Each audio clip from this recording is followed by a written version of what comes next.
under the energy efficiency program, like say fertilizers or steel industry, like that. Then prioritization of holistic building health improvement. That's so we can always deal with the construction wings of the corporations for achieving the targets for that. Next. So I'll just go into bit details.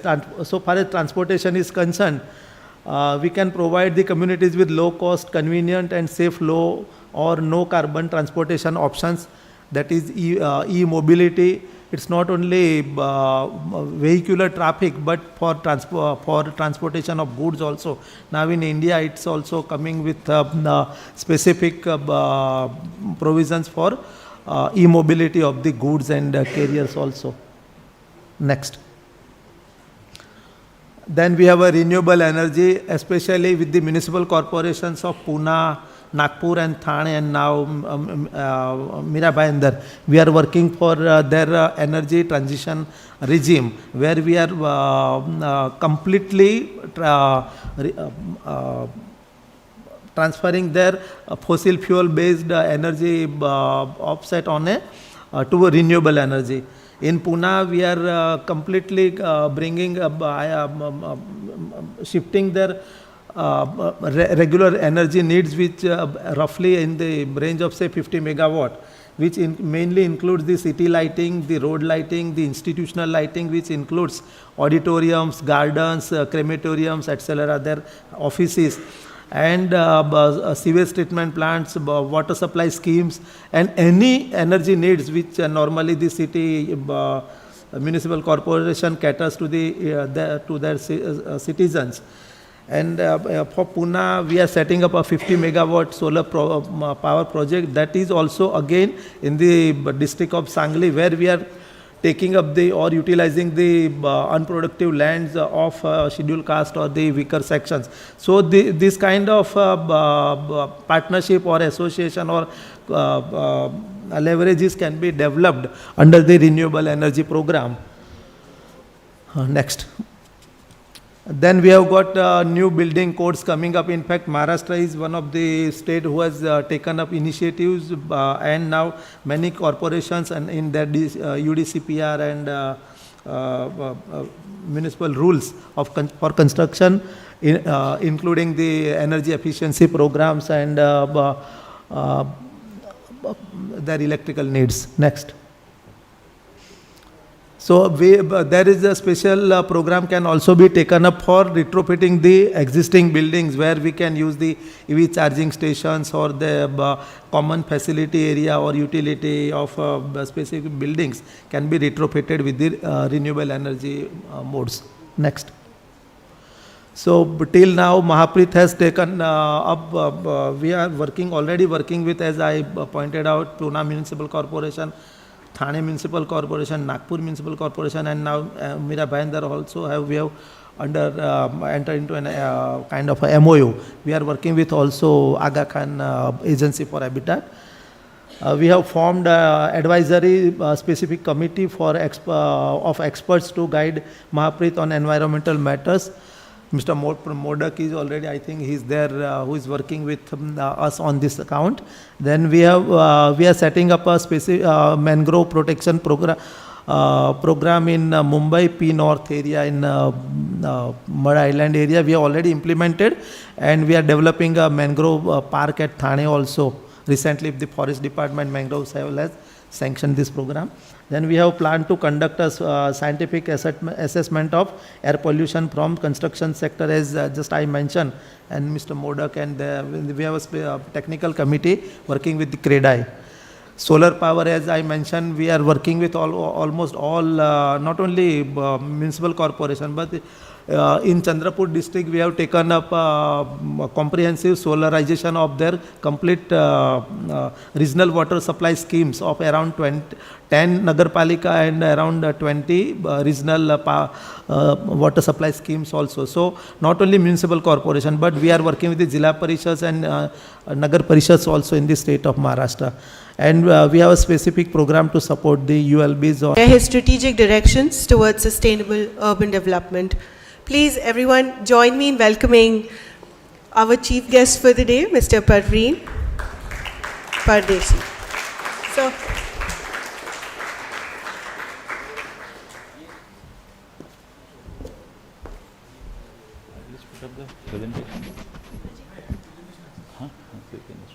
So first, let me thank Mira Bhayandar Municipal Corporation and also the Aga Khan Foundation for organizing this excellent conclave on climate resilient cities and what we can do for the future. As Prerna ji mentioned, there are so many solutions which are very local, which can be implemented. For example, the society solution about having rooftop solar, recycling your rainwater, ensuring that your waste is organically decomposed in situ and can be used for gardening. This makes it a very circular model, and if every society follows it, we won't have to talk so much about climate change. So action is what matters. The Mahaprit and the discussion about the huge infrastructure investments that are being made. So Mr. Shrimali told us how right from e-mobility to providing alternative energy for water supply and circular schemes can be leveraged so that cities can become climate resilient and also net zero. So really great examples. I was talking also to our Municipal Commissioner, Mr. Katkar, and he is very dynamic, and I think their whole team can make Mira Bhayandar model city. होता ना वड़ के झाड़ के नीचे दूसरा पेड़ अच्छे से आता नाही. तर मुंबई इतनी बड़ी शहर आहे, मुंबईच्या खाली आपल्याला दुसरे छोटे छोटे शहरांचं महत्त्व समजत नाही. पण आता तुम्ही जे मला सांगत होता की जवळपास 500 crores रेव्हेन्यू तुम्ही करता, तुमची वॉटर सप्लाय स्कीमसुद्धा सरप्लसमध्ये चालते. हे गुड गव्हर्नन्सचे खूप महत्त्वाची गोष्टी आहेत. आणि तुमचा स्लम एरिया फक्त 20% आहे. हा जर खरं असेल तर इट इज युनिक, बिकॉज आपले शहर जसे वाढतात तसे स्लम पॉप्युलेशन वाढतं. मुंबईची स्लम पॉप्युलेशन 50% आहे. आपण ज्या सगळ्या शहरात, पुण्याची 45% आहे. शहराची लोकसंख्याच्या प्रमाणात स्लम असतो. दिल्लीची अराउंड 48% आहे.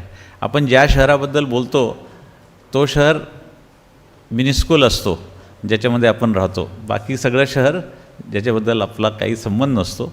म्हणजे जसं मुंबईमध्ये 50% मुंबईकर स्लम्समध्ये राहतात, जिथे building laws, building permission, circular, बाकी काही नाही, त्यांचे स्वतःचे रूल्स वेगळे. Anyway, what I am saying is that we need to tackle this whole human issue before we can talk about climate. So the main thing about climate change is one rule, and that's the key. So about when the Copenhagen summit took place, World Bank brought out a report on actions for climate change. Their opening statement in the preamble was, when so many of us, including people and governments and NGOs and corporates, know what causes climate change, also know what we should do to both mitigate and adapt to climate change, then why do so few of us, from governments to people, do anything about it? That is, knowledge is not enough. All of us know about climate change. Most important is we talk in conclaves like that, but do not change any one of our habits which make a contribution towards that. So this is the main issue. At our level it is a bit smaller. At levels like US and others, it is gigantic. The total amount of energy which is wasted by US homes not having double glazed windows for heating in winter is equal to the total energy consumed in Africa for lighting up the whole continent. So one small change in US can have so much of impact, and that's true for so many areas. The numbers are, but actions don't happen because we look at our local habitual welfare. So what can we do about this? A few things that I thought we could talk about. This is this side, no? Okay, so basically we have now an agreement, but again it's going to go through because US is going to withdraw, which allows for countries to have differentiated responsibilities. This is what India has been asking for, that most of the impact of climate change is caused by bigger countries, but now we are paying damages now. So let the accountability also be in proportional to the damage. This is agreed, but it I don't think would happen. So how does it go?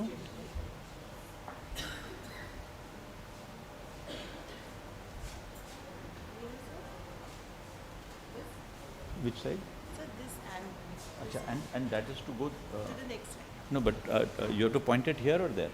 Anywhere, sir. Okay, okay.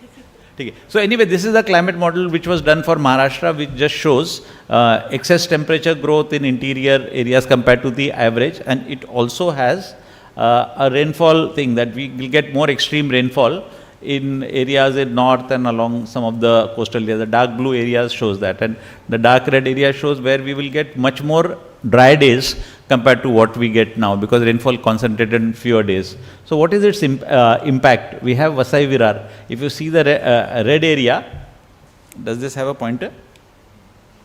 It doesn't. It doesn't. So if you see the red area in Vasai Virar, those are areas which will be below sea level with 1.5 degree type of climate change.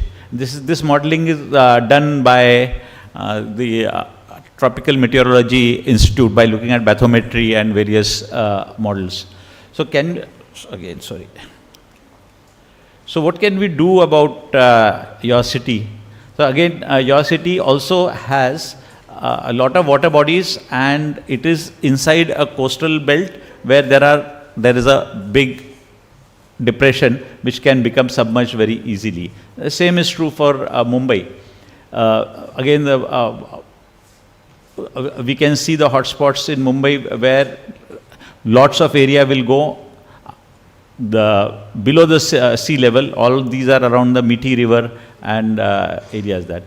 So this is the main reason I was talking about, that climate change has different implications for us and for those who live in slums, because people live in slums because there isn't sufficient housing for them.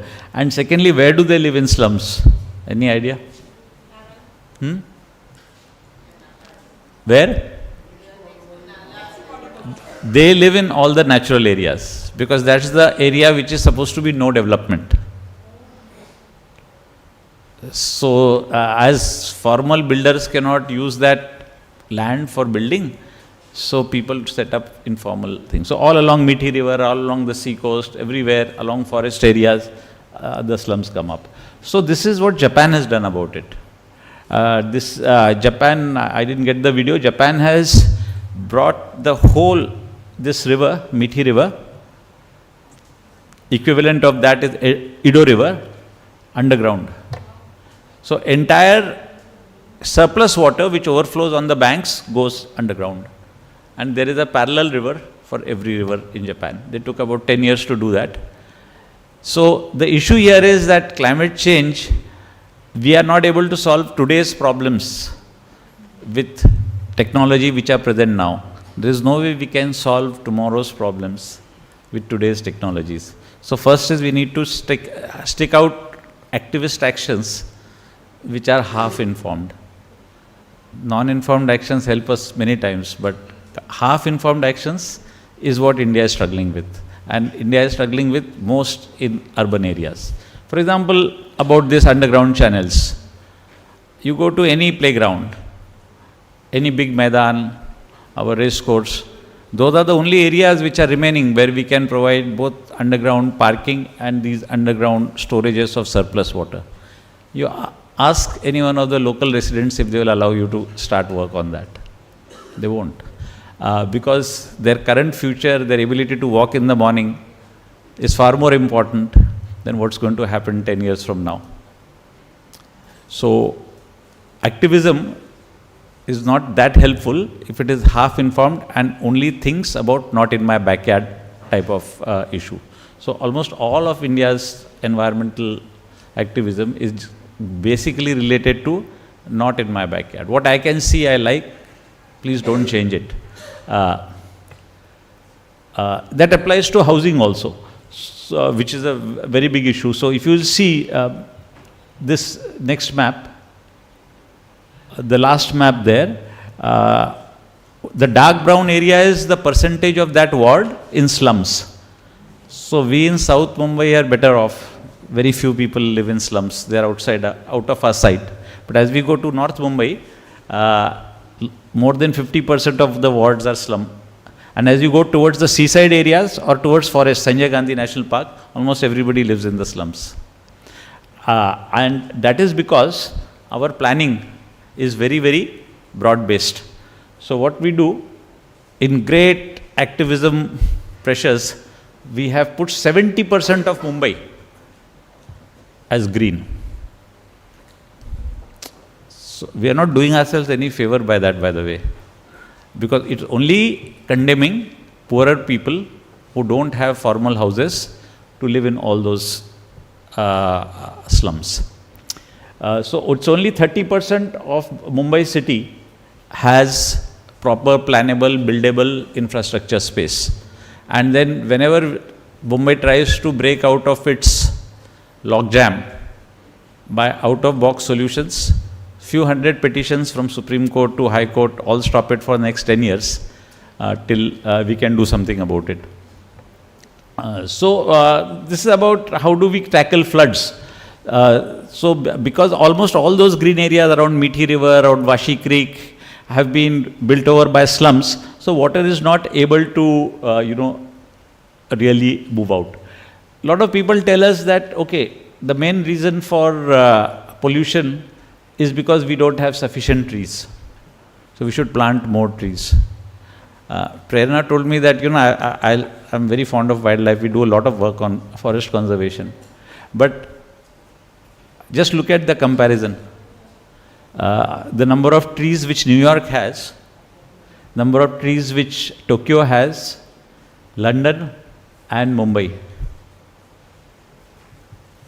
And even if we remove Sanjay Gandhi National Park, which is it's a jewel in our place, even then Mumbai has more trees per capita or per square kilometer than any other city. So then we should be one of the least polluted cities, isn't it? Because that's what all our activists tell us. So this is our pollution index. By the way, Beijing has now totally come down. This is about 4 years old. So Mumbai, along with Delhi, is among the most polluted cities.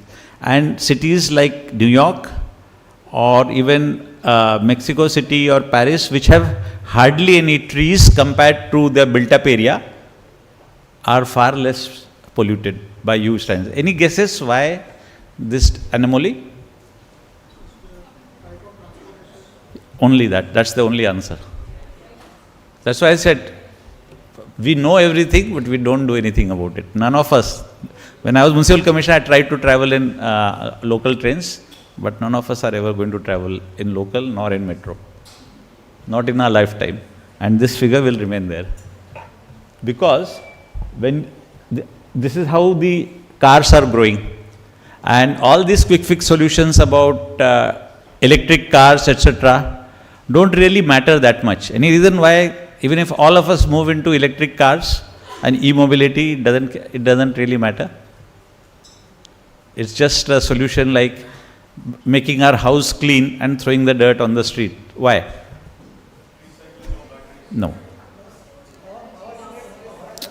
65% of our power comes from coal. So whatever you do for electric, it is just not in my backyard. Meri gaadi saaf hai. I'm throwing the pollution on somebody in Chandrapur or somebody in Nagpur, where the coal power plants are. So what is the solution? The solution is what none of us want to do, traveling in best. I reduced the fares of best. It was 22 lakh, and after I put it at 5 rupees standard rate, the thing went up to 40 lakh travelers. The second thing that we did is make best. The last chart is very important. Per passenger kilometer, the least carbon emission is by public transport, buses or even metros, and the maximum per passenger kilometer emission of CO2 is by your private vehicles. Mumbai is not polluted because of industry. There is no industry in Mumbai. We and our union labor workers, all union leaders, not workers, union leaders shut down every industry in Mumbai. So there's nothing. There's only shopping, services, IT, banking, entertainment, which is not that polluting. What is polluting is how we commute. So moving to public transport is important. We also put this route map where you can. The second issue is about circular economy, but how do we do it actually? Mumbai gets its water from very, very far away places, and after drinking it, we put it in the sea as grey water. Vasai Virar also does the same, by the way. So this is इसका film कैसे लगा सकते हैं? आवाज Can we get the sound? ये है mister Sandeep Gaware. So all this is about real persons. काम इनके लिए खाली काम नहीं है, इनकी सर्विस है. बेटी की बर्थडे पार्टी छोड़कर प्लांट पर चले गए. ये मैं हूँ, मिसेस गवारे.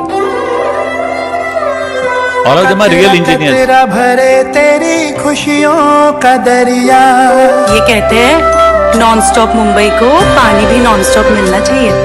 हंस के काम करते रहते ताकि पूरी मुंबई को नल खोलते ही साफ पानी मिले. प्यास बुझाऊं चाहे जो भी हो जरिया, इस सफर में बूंद बूंद बढ़ता रहे तू. हीरो है, वाटर हीरो. चलता रहे तू, बहता रहे तू, चलता. इनकी तरह मुंबई को साफ पानी पहुंचाते रहने के लिए बीएमसी के 30,000 कर्मचारी जुटे रहते हैं. तो आप भी पानी बचाएं. और अगर आपको पानी की चोरी का पता चले तो प्लीज इसकी खबर बीएमसी को दें, ताकि पानी खराब ना हो और मुंबई स्वस्थ रहे. बाकी संदीप गवारे तो यही कहते हैं, मैं मुंबई के लिए कुछ भी करूँगा. So basically this issue is about how deliver. What they are not delivering, all of us are equally responsible for the non-delivery part. What they are delivering, we take for granted. So this trust relationship is very key for governance. I was very happy that he was talking about better governance. About water, what we need to do for Mumbai is not to build more dams, which we are going to do, but to recycle the existing water. So that's the, we need to also treat our wastewater, which now Mumbai is doing in a big way, so as to get all the water back. And the last issue which I'd like to think is that climate change also will bring lot of epidemics. So on the epidemics, one thing is scary to face something like COVID all over again, but on the other hand, it's not scary if you unpack the underlying reasons. So if you see these country comparisons, this is the yellow line is the COVID case fatality rate. So if you see Singapore, almost everybody got COVID, but nobody died. India, roughly about 1.5 to 2% of the people who got COVID died. By the time it reached Pakistan, about 2.5% of the people who got COVID died. And then Indonesia, high percentage. So the question is, why in Singapore, and I didn't put South Korea is also somewhere there, they didn't die, while all the such high fatalities here. That's because of non-communicable diseases. So that 186, 490, 582, that figure shows the rate of mortality due to diabetes, high blood pressure and cancer, which is a pre-existing morbidity in our health system. So COVIDs can come and go if our basic health patterns are good, which again goes back to issues like, are we cycling to work? Are we using public transport rather than going in air-conditioned car every day? And also, in the process, generating less pollution for our own lungs, so that we have that. So all the forthcoming diseases are going to be correlated to our lifestyle diseases. So we can't stop the viruses from mutating, but we can stop their impact on us by having less of it. So I'll end with this and just talk a little bit about if there are any questions or any things that you'd like to put up.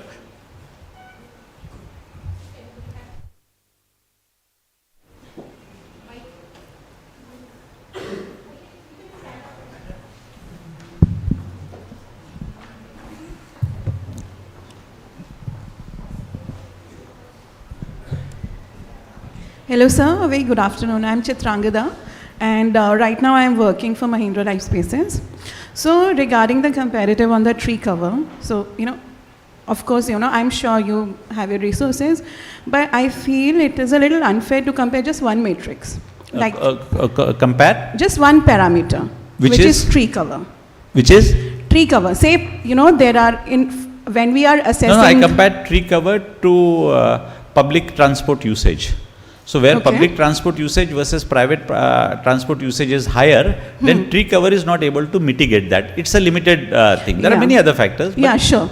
So in that context, because if we compare urban densities of Mumbai to other cities, and you rightly say, so I completely agree about how activism cannot help. How activism is not helpful, like mere activism, and definitely everybody needs to be on board and work with the government. However, traveling in public transportation in Mumbai is difficult, and I'm sure everybody would agree. There are noted deaths in trains every day. It's so above capacity. So I feel one of the things that we are not talking about is also the density of the city. Like we keep adding more people to the same city, so there is an urban carrying capacity, and of course it will, have impact on all the resources. Yeah. So air, water, like you said, water stress. Mumbai is water stressed. So that is one thing. Secondly, you talked about sewage treatment, which is mandatory, and rainwater harvesting. So just to, the real challenge that we face is Bombay has very high water table, so recharging is difficult, and we understand that environmental clearance mandates storage of rainwater, which is being done in the new projects. However, recycling treated water is fine, but there is sufficient treated water to be reused for like flushing and gardening. There is excess treated water available, which is then treated and released into the drains. The challenge is even when we store rainwater, we are not able to reuse it because, I'm sure you're aware of the regulations which don't allow to do that. Let me just take, all three questions are very important. The first issue is about density. So, Mumbai, you think it's very dense city. Another town planner called Bimal Patel from Gujarat calls Mumbai and Ahmedabad and Delhi wastelands because the amount of unused land is so high that he says most big Indian metros are wastelands. By what standards? Why is he saying that? So the FSI in Manhattan is 25. We don't allow anyone to go beyond 2 to 3. Let me complete. Similarly, in Tokyo, it's 25, 27. You can't imagine the number differences. Now, why is 25 FSI important? And why is 2 FSI very bad? Because, fortunately, you don't live in his city, Vasai Virar. What are the cities beyond Vasai Virar? Azun, just give me some more names, I'm not forgetting. Chote, huh? Patni, Ulhasnagar. Give me the cities along this. Ulhasnagar, Vasai Virar, Ambernath. Huh.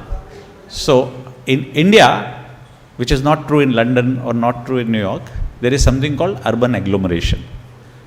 The heart of every nation, innovation, industry, intellectual, social capital, is agglomeration. What we do, because British put our rules, we want our sea face to be not disturbed by dense housing. But those people will be living somewhere. So where are they living? They are going to Vasai Virar, Ulhasnagar. So all the green coverage is going. Those are all forest areas at one time.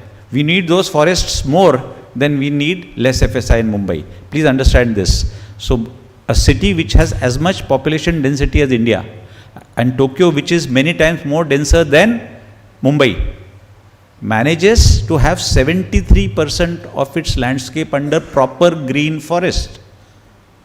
If Tokyo was to reduce its FSI to 2, you will see urban sprawl getting out of Tokyo all over Japan, and that 73% forest area will come down to a very small area. So the thing is that if we have accepted that Mumbai is a city which we all know, then we need to accommodate everybody who have to live in Mumbai with proper sanitation, sewage disposal, drinking water, so that they don't go and create urban sprawls outside, because you and I need their services in every sector. So this is a problem which is of understanding between people who already live in good houses and people who don't have such houses. So once we make that understanding, then many things can be done. Most important is the planning in New York is magic actually. Our public open spaces in Mumbai are 7 to 8%. In New York with 20 to 25 FSI, it's 40%. That is 40% open spaces. How do they manage that? They put people up like this and open these streets and footpaths and gardens broadways, which is accessible to all. What we do, we will make a building, then have a layout with a wall compound all around, which is of wasted space because children can't play, poor people can't walk on those areas.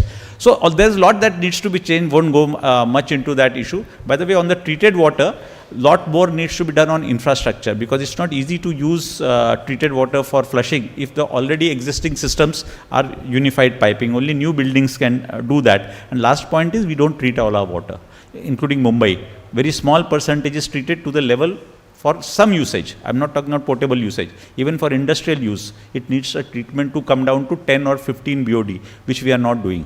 Our water is more than 150, 200 BOD, which is full of basically human excreta. So that part to remove requires a lot of investment, both at the society level. When we reach that, then we can divert that water for bricks and construction and others, while we continue to drink fresh water. Any other questions, please?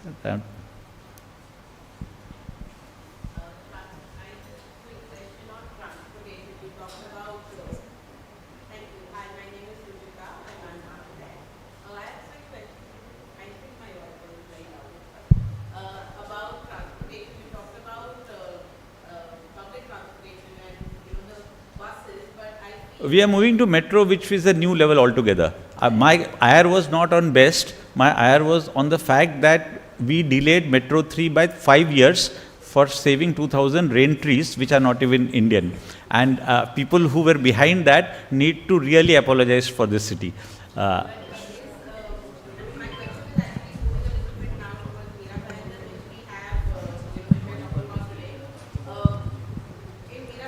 Ma'am, excuse me, I'm sorry to interrupt. Please use the mic, we're recording the session.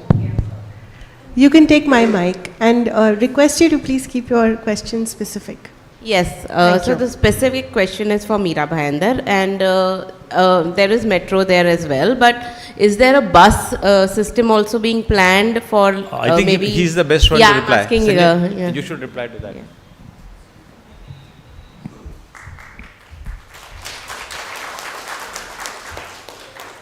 We have started bus service from Mira Bhayandar to BKC. Yes, sir. Yeah. Mr. Pardesi, I have one question for you. I was in Singapore a couple of months back. Yeah. Yeah, and you spoke about a very robust, public transport system. The kind of, you must have traveled, and a lot of people here must have traveled. The kind of buses they have got, we don't have comparable buses here.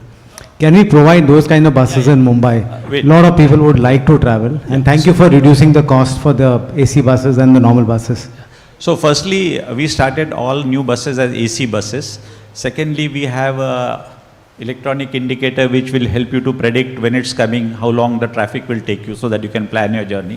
Now we have put the ticketing on ONDCC platform, so you can buy a ticket of bus and metro and other things in the next month or so. The numbers are very low in any case. It's now down to 32 lakhs. So the real issue is right of way for the buses. So the only way to ensure right of way to the buses is the third punitive action, which none of us will allow.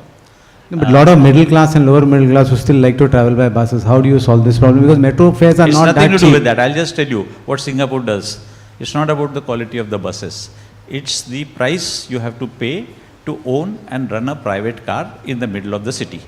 Once that price reaches the level which it is there in Singapore, you will have Mumbai streets totally cleaned up. You can't now build any more roads in Mumbai. Coastal road is the last road Agreed. that you can build. And building new road is not good. But taxing people with one person driving and the other person coming on, or even three persons coming, is the way to go, and taxing the registration of new vehicles heavily so that it becomes uneconomical at all to have it, and also not allowing people, parking on the streets, just not allowing that, absolutely punitively treating that. All of those things will come together to make buses better. Then buses will improve. Today the buses are making losses of such high levels that it's very difficult for them to run them properly if people, almost every middle class person is able to move in a car or in a two-wheeler. So that's the reason. And hopefully we'll get there, but we need action from all of you to make this pain, it's a pain, but that pain to be bearable so that we can transit from completely a private owned system to a more public, better public system. One small question again. I mean, there are some people who are traveling in the city by 25 cars as a cavalcade, pun intended, but how do you control that? So that is fortunately still a small part of the total. If you see that numbers, the numbers is almost every family living in formal buildings have 2, 3 cars, and that's a big number. It will also come, by the way, Prime Minister did something very great. None of us are now allowed to have red lights. So that's the first big thing which has been knocked out, which puts everybody equal. Otherwise, you would see all red light cars moving and so these are small steps, that need to be taken to bring down everybody to the same level. The second most important thing is everybody in UK, from Prime Minister to Swedish Minister, will travel by the metro. If they travel by metro or if they travel by buses of course go up. If none of us ever travel by metro and buses, they will remain bad, and we can have the comfort in our private car. So this is the difference. Okay, I think we'll just keep it to that because, yeah. Yeah. Thank you so much. Mr. Pardeshi, we just need to launch the climate action plan. Just a 2-minute thing. Report, yeah. Thanks so much. I think that speech was a wow. And most importantly, it broke a lot of myths that even I had in my mind. Big round of applause.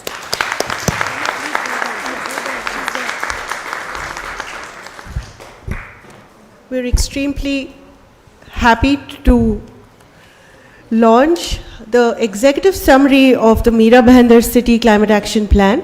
This plan is developed by Aga Khan Agency for Habitat India in collaboration with Mira Bhayandar Municipal Corporation.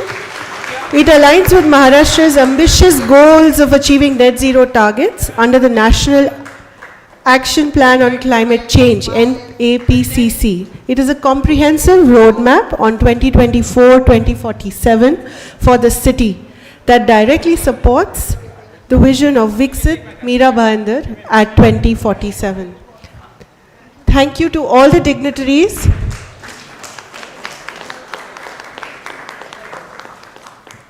Moving on to the next segment, we have the team of ACA India, who is going to take us through a small presentation which will give us the snippets of the climate action plan. I request my colleagues Aboli Muranjan, Aditya Mishra and Madhukar Sanup to please take us through the presentation. A small announcement, we have clubbed the tea break with the next panel, so we will be moving directly into the panel 1 after this presentation. Thank you, Nidhi. So with the agency's dedication of building habitats to effectively combat climate change, it is vital to engage cities at their inception. Young cities that incorporate climate resilience into their master plans are significantly more likely to achieve their net zero targets than compared to the older cities, where retrofitting solutions can be a complex and costly affair.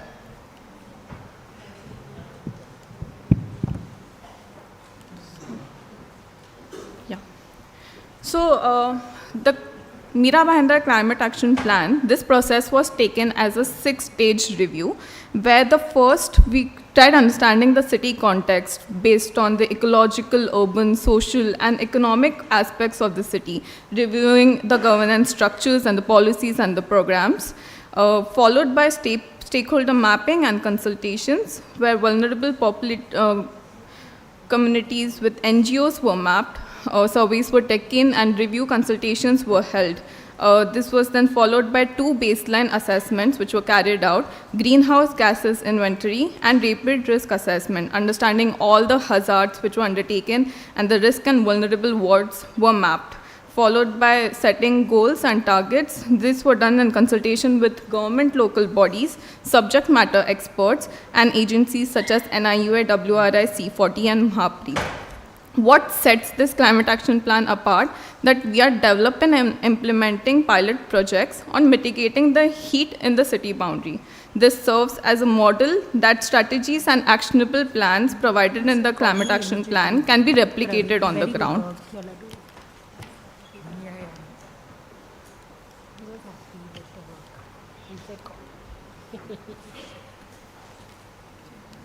Change nahi hoga.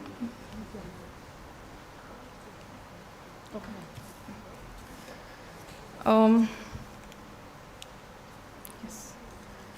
So the sectors of climate action plan are broadly divided between 6 segments. These are arranged in priority manners, where energy and building is one of the priority sectors that we have also been implementing on, followed by water supply, urban flooding, urban greening and biodiversity, mobility and air quality, and waste management. The sectors are further divided in subcategories, and there are almost 15 to 20 recommendation strategies and actionable plans which are provided under these sectors, and these are either in forms of policies or projects.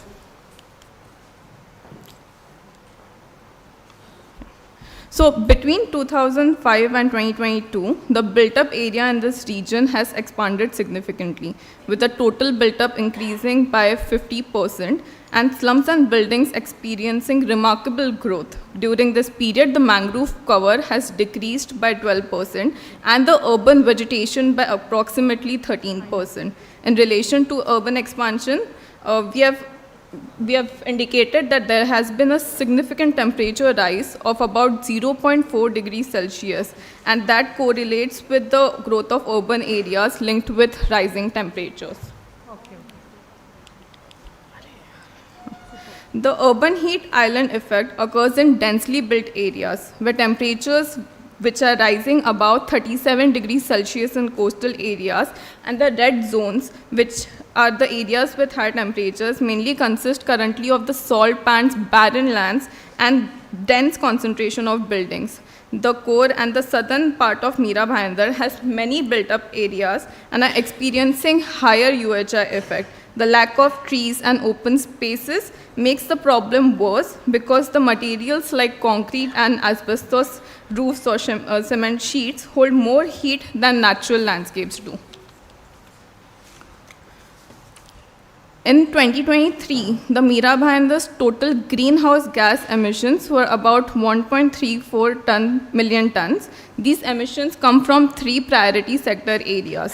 Energy is the largest contributor to GHG and highlights a significant potential to reduce emissions through improved retrofitting and increasing renewable energy penetration.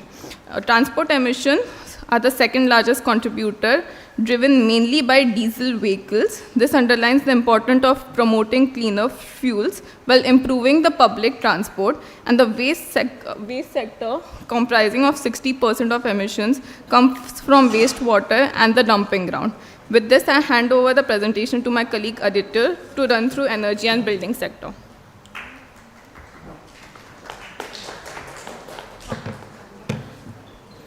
So, if you see on this slide, we will find that this is the total electricity energy consumption, which is 1075 gigawatt of MBMC. That was in 2023. And per capita, as you see over there, it's 898, and monthly electricity consumption is 164. Now, green building or practicing green building is what we generally as an architect get to hear, that it is expensive, it is costly. And I will be just running you through with one of the experiment that we have done. So Navyuvan Cooperative Housing Society, that was designed in 1992 and it was made by 1996. It was a structure so old, and when we started, we used the EDGE green certification tool on that, and after that, the first result which we got, where EDGE certification is like you should have 20% energy, 20% water and 20% material. We were achieving more than that. So the first thing, as I started with, is that to make a green building, it doesn't mean that it is going to be an expensive affair. Rather, it needs to have a good planning. How we were saving in this was, the building was planned in such a way with a proper orientation, with a proper cross ventilation and with a proper off vegetation. That was all around. So maximum efforts which we would have to take with respect to material, with respect to water, was already saved. So we were achieving that. Now we were targeting to get an EDGE advanced certification, for which we started with few implementations. We have done the implementation in 2 levels. One was on the society level, the other one was on the per unit level. So on the society level, we get to know that all the common areas, when you are talking about the parking areas, when you are talking about the staircase, the water pumps, the lifts, these all things were consuming around 44 kilowatt. So we converted that into solar power. So that is again going to save on that. And all the parking lights and everything were done with motion sensor lights, again, which is adding to the savings of the energy. And then we had done the changes on the unit level, and that was, as you can see, that is the changes of BLDC fans. So as right now Pardesi sir has also mentioned with one example where the films were changed in the windows. So certainly small efforts are going to give a bigger impact, as we have done here. That is just changing of the BLDC fans. Normal fans with the BLDC fan, which is going to give a huge change in per year if you are talking about. So if the unit consumption is leading to say 5,000 to 6,000 of electricity bill, that will be reduced to 1,000. That was what we were achieving in this. So with the changes like this, we have achieved over here on the green certification model tool, which is around 62% in the energy, 40% in the material and 40% in the water. I'll just add on the water. Now for water savings, how we have got and how it was helpful, there is a timely supply of water you get for 1 hour in a day. So people have shift from their shower bath to bucket bath, which has already started saving a lot of water in that case. So other efforts which we had to take were not allowed and which were not necessary as well. And this had led to water savings in that. This is the second efforts which we started with, which we call in Aka as Enviroshala. This is one of the programs where we are again focusing on energy savings. These are the few efforts which we have taken in few MBMC schools right now in Mira, Bhayandar, which we are again doing it. Now here the material, to achieve the material, we were lagging in that. So here we started with coding with SRI paints, which is done on the roof as well and which is done on the walls as well. So those paints are again going to reduce the surface temperature by 3 to 4 degrees in that. So that is one of the addition in that. Along with that, for water savings, we have changed all the flush tanks with dual flush tanks, which is again going to result in water saving, and that is helping us to achieve according to the EDGE tool. Now, in the informal settlements, we have done few experiments again over there. We have tried where apart from SRI paints, what all other things can be done. So if you can see on the graph which is there at the bottom, that is a drone mapping which after the survey had let us know that the maximum heat which is generated over there is because of the roof temperatures, like the roof surface temperatures. So we have started working out with few of the options over here.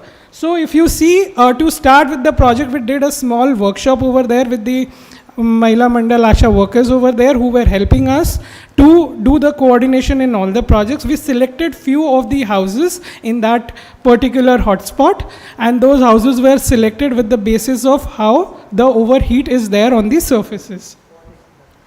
Now, if you see, there is one material which is called as alufoil, and this alufoil we have done it is done internal roof. So we have taken options where we are doing on the external roof as well and also on the internal roof. External roofs were with the SRI paint, so we have painted few of the roofs to achieve the same temperature drop.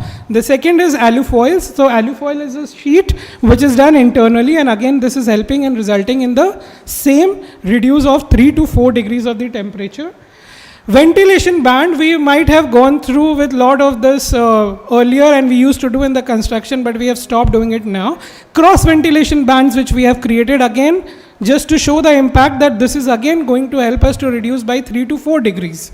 So on the front wall and on the back wall we have created the ventilation bands just to have a proper ventilation, and this is also resulting.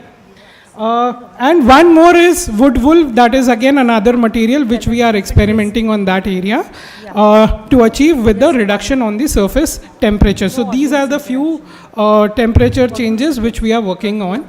Now I'll hand over to my colleague Madhukar.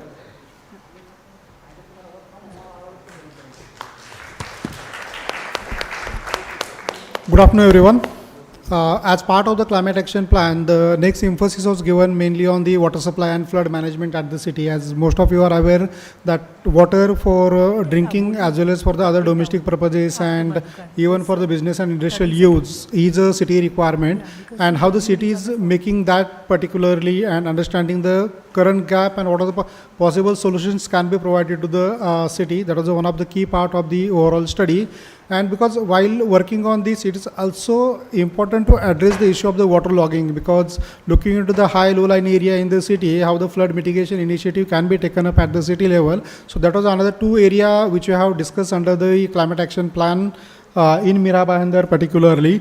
So currently, as we have mentioned, the city is having the challenges of providing the adequate water supply to its communities as well as to the infrastructural growth in the city. The overall city demand is around 235 MLD, but currently the availability is around 190 MLD at the city level.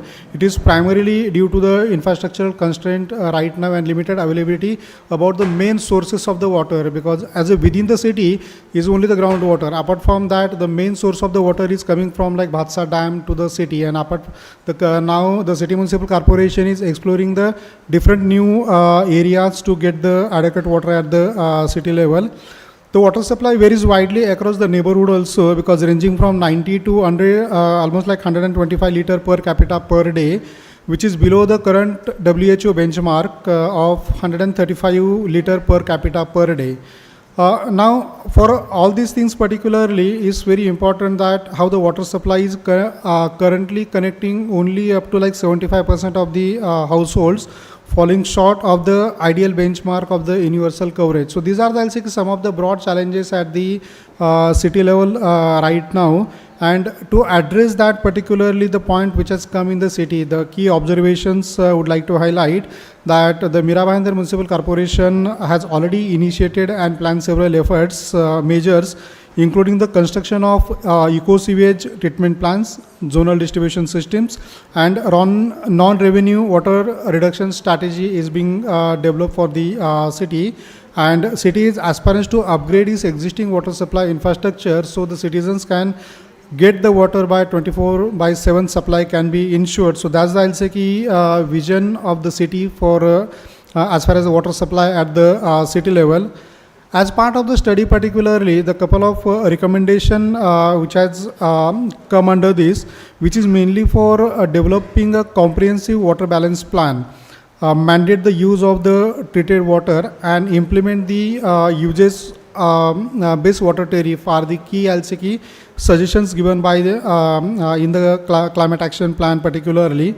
There is also a suggestion on how the Internet of Things, IoT, can be enabled for the existing metering and GPS tracking systems for the water tanker and existing bore wells at the city level to enhance the monitoring and prevent the unauthorized extraction within the city, particularly to ensure the safeguarding of the groundwater over there. So these are, I'll say, some of the key recommendations has come as part of the water sector, particularly in Mira Bhayandar. Now moving to urban flooding in Mira Bhayandar. As all of you all know, Mira Bhayandar is having lots of low-lying areas particularly. So every monsoon there are waterlogging issues at the city level. So previously we can say there are examples of in 2010, 2018 and 2019 where city has faced the massive waterlogging at the city level. So for that our data shows, particularly there was an analysis carried out for almost like 30 years from 1991 to 2021. That data is indicating that the city primarily experiencing the light to moderate type of rainfall event, but in recent year the proportion has been increased quite a lot for heavy to very heavy rainfall in the city, and therefore there is a need to have the multifaceted approach to ensure the flood mitigation at the city level, which will include the upgradation of the existing infrastructure, which is primarily the drainage infrastructure at the city level, which can carry the adequate water out of the city. Adopt the nature-based solutions at the city level, which include like maintenance of the various water bodies, rejuvenation of the ponds, groundwater management at the city level, mangroves and other balancing the ecosystem at the city level, and enforcing robust urban planning measures. Currently the Mira Bhayandar Municipal Corporation is also like redesigning and expanding its drainage network at the city level to meet the rainfall intensities projected for higher return period, installing the sensor-based monitoring system to detect the blockage and optimum discharge performance is also very much important, and promote the use of the previous payment, enhancing the groundwater recharge and reduce the surface runoff in the city. So these are some of the suggestions have come as part of the climate action plan. Thank you. I'm handing over to Abuli.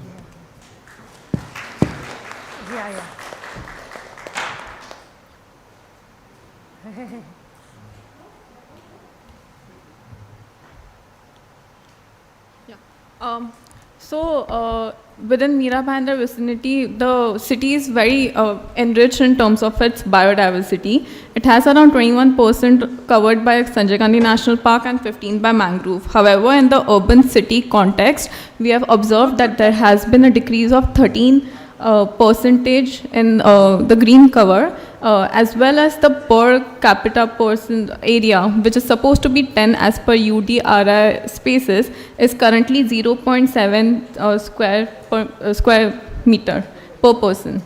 So one of the highlights and priority recommendations that came across for us was to promote community-led development green spaces, which included the open spaces, the roads, dividers, where community can adopt it and further help enhance the biodiversity, followed by, of course, mangrove conservation and park which can be developed for vulnerable communities to uptake and make themselves resilient.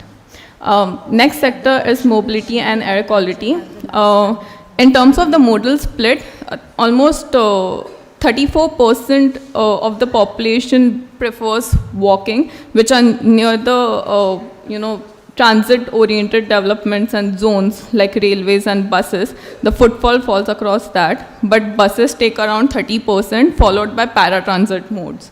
And the total emissions is around 0.27 tons of, in terms of its greenhouse gases.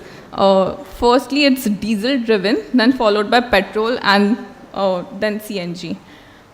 So one of the key priority sectors, also one thing that was mentioned was that city currently has one air quality monitoring system under NCAP.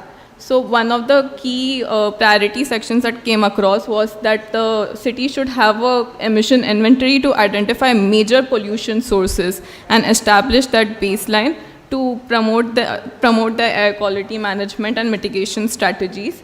And under the waste aspect, under the transportation aspect, since pedestrian footfall is more non-motorized transit zones can be developed near special areas like schools or hospitals or even markets to make them more pedestrian friendly, gender inclusive and disabled friendly in nature. The last sector that I would be talking about is waste management. Even though the city generates around 650 tons of waste per day. Mira Bhayandar has taken massive steps in, taking care of the waste by having waste to energy. They are converting the restaurant waste from waste to energy. They are also having RRR stations. And one of the major aspects is the coconut waste that is there. They are converting that into cocoa peat. These are few of the examples that I've listed down over here. However, few can be improved more, where segregation currently is happening in 2 zones. It can come up to 6 zones within the vehicle itself, solid waste management vehicle. The biogas which is generated by municipal corporation can be used within the vehicles, collection vehicle. There can be other financial rebates through contractors and developers to use the recycled C&D waste materials within their EPR policy itself while constructing new buildings. And also in terms of the waste water that is there, water consumption which are higher than 5,000 liters per day should be able to operate on site with decentralized waste water treatment facilities. To sum it up, with India's understanding of reduction of having grid reduction, it contributed towards 23%. Further down with ambitious scenarios where energy efficiency, renewable energy penetration, and also capturing and electrification of buses will contribute to around 34% of reduction in emissions to the recommendations and strategies which were mentioned. And the other 40% is mitigated through carbon sink. Thank you.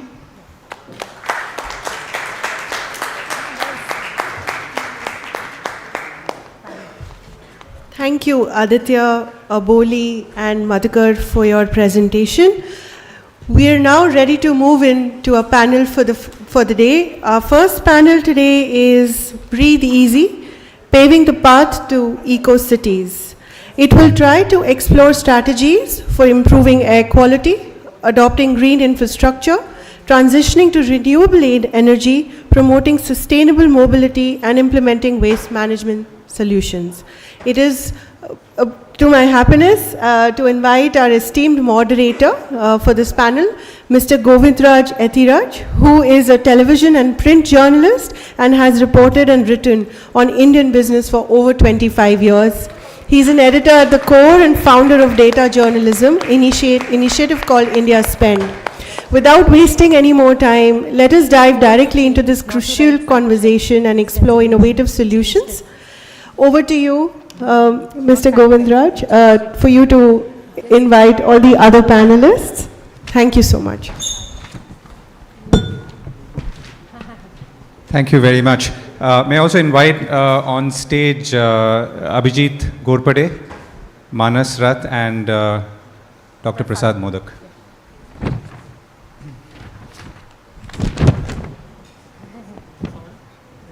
Sit anywhere, no problem.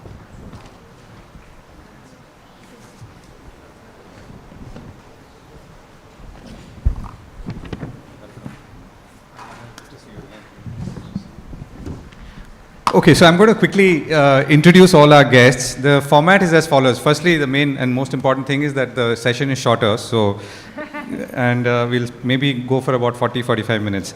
I'm going to ask our panelists to speak for about 4 or 5 minutes each on the theme as they see it from their vantage point. The idea after that is to have a conversation in which if you have any questions or comments, we'll bring it in. All of this is in 40 minutes, so please note. Let me begin with Abhijit Ghorpade. He's the director of the State Climate Action Cell under the Department of Environment and Climate Change, Government of Maharashtra. I was just asking him earlier, he has a master's in international development policy from Duke University and also an LLM in international and comparative law. So he likes academics, he told me. And he's earlier been a private secretary to the Chief Minister of Maharashtra and also held senior positions in CITCO and MIDC.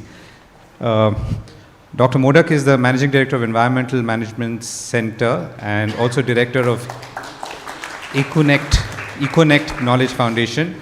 He was earlier professor at the Center for Environmental Science and Engineering at IIT Bombay. from 84 to 94, also a professor adjunct at the Center for Technology Alternatives in Rural Areas. He's a much published author across books and articles. And finally, Manas Rath, founder of Leap Cities. It's an accelerator for growth stage businesses that are solving urban problems across water, waste, green buildings, and air noise pollution. He's also a founding member of something quite interesting called the Mumbai Donut Co-Lab, something that I follow, using donut economics for collective action to make this city, Mumbai, more livable and sustainable. He's a mechanical engineer, and he also studied mechanical engineering along with system dynamics at MIT and the Sloan School of Management. And he's also a student of Buddhism, Vedanta, and Reiki, all of which are very important in this city. Thank you. Okay, so we're going to have all our speakers, like I said, speak for about 4-5 minutes each on the larger theme that we are talking about on breathing easy. So, Abhijit, why don't you go first? Thank you, Mr. Govindraj. And let me at the outset thank the Aga Khan Agency for inviting me for this panel discussion, and both the Mira Bhayandar Municipal Corporation and Mahapreet Aga Khan Agency for launching the executive summary of the City Climate Action Plan.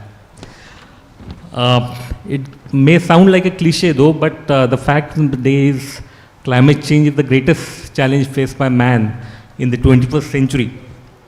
You all know that the year 2024 was the hottest year ever recorded in human history. The extreme climatic events like temperature rise, wildfires, erratic monsoons, sea level rise, droughts, floods, and cyclones, they're rising in both their intensity as well as frequency, especially over the last couple of decades. India, of course, is a signatory to all the major international conventions related to climate change. It is a founder member of the United Nations Framework Convention on Climate Change, which talked about stabilizing the anthropogenic greenhouse gas emissions in the atmosphere. The Kyoto Protocol, which operationalized it, but most notably to the Paris Agreement, which sets out the goal of limiting the average global temperature rise to 2 degrees Celsius by the turn of this century, with further efforts to restrict it to 1.5 degrees Celsius compared to the pre-industrial times. As Prerna mentioned, Honorable Prime Minister at COP26 Glasgow announced the goal of realizing net zero by 2070. And we have given our nationally determined contributions, the NDCs, which flow out of our Paris Agreement commitment. So basically, we are determined to reduce the emission intensity of our GDP by 45% by the year 2030, reduce our dependence on fossil fuels for electricity generation by 50% by the year 2030, and enhance our natural carbon sink by 2.5 to 3 billion metric tons of carbon equivalent. In order to honor these international commitments, the central government came out with the National Action Plan on Climate Change in 2008. It called upon the states to formulate theirs. So accordingly, we have formulated the State Action Plan on Climate Change. It analyzes the past 50 years of climate trends, makes projections for the next 30 years. It undertakes vulnerability mapping at the district level, at the sub-district level of all the regions, districts, and talukas of the state. It lays down adaptation strategies related to agriculture, water conservation, water resources, tourism, public health, tribal development, and mitigation strategies related to energy, transport, industries, AFOLU sector.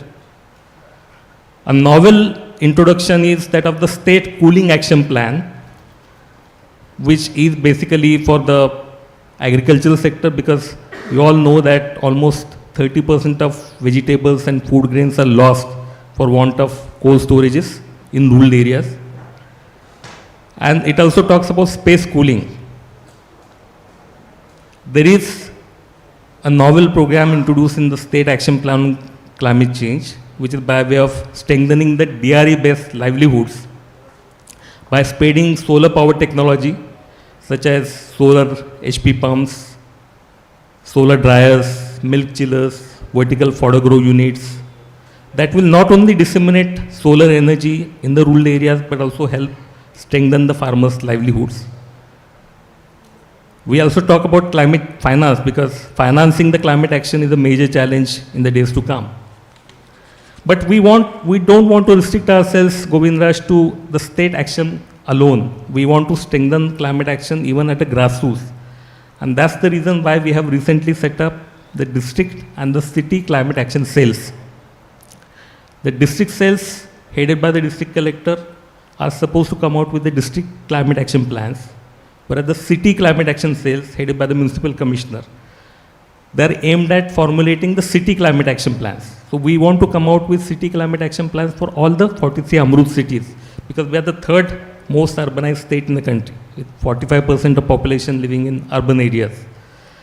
And 76% of this 45% lives in Amrut cities. So Amrut cities are strategically very important, one of which is Mira, Bhayandar. So thus far we have come out with city climate action plans for 4 cities, including Mumbai. Mumbai was the first South Asian city to come out with the city climate action plan of its own. Following Mumbai, we have come out with city action plans for another 3 cities, Sholapur, Nasik and Chhatrapati Sambhajinagar. Mira, Bhayandar would be the 5th city.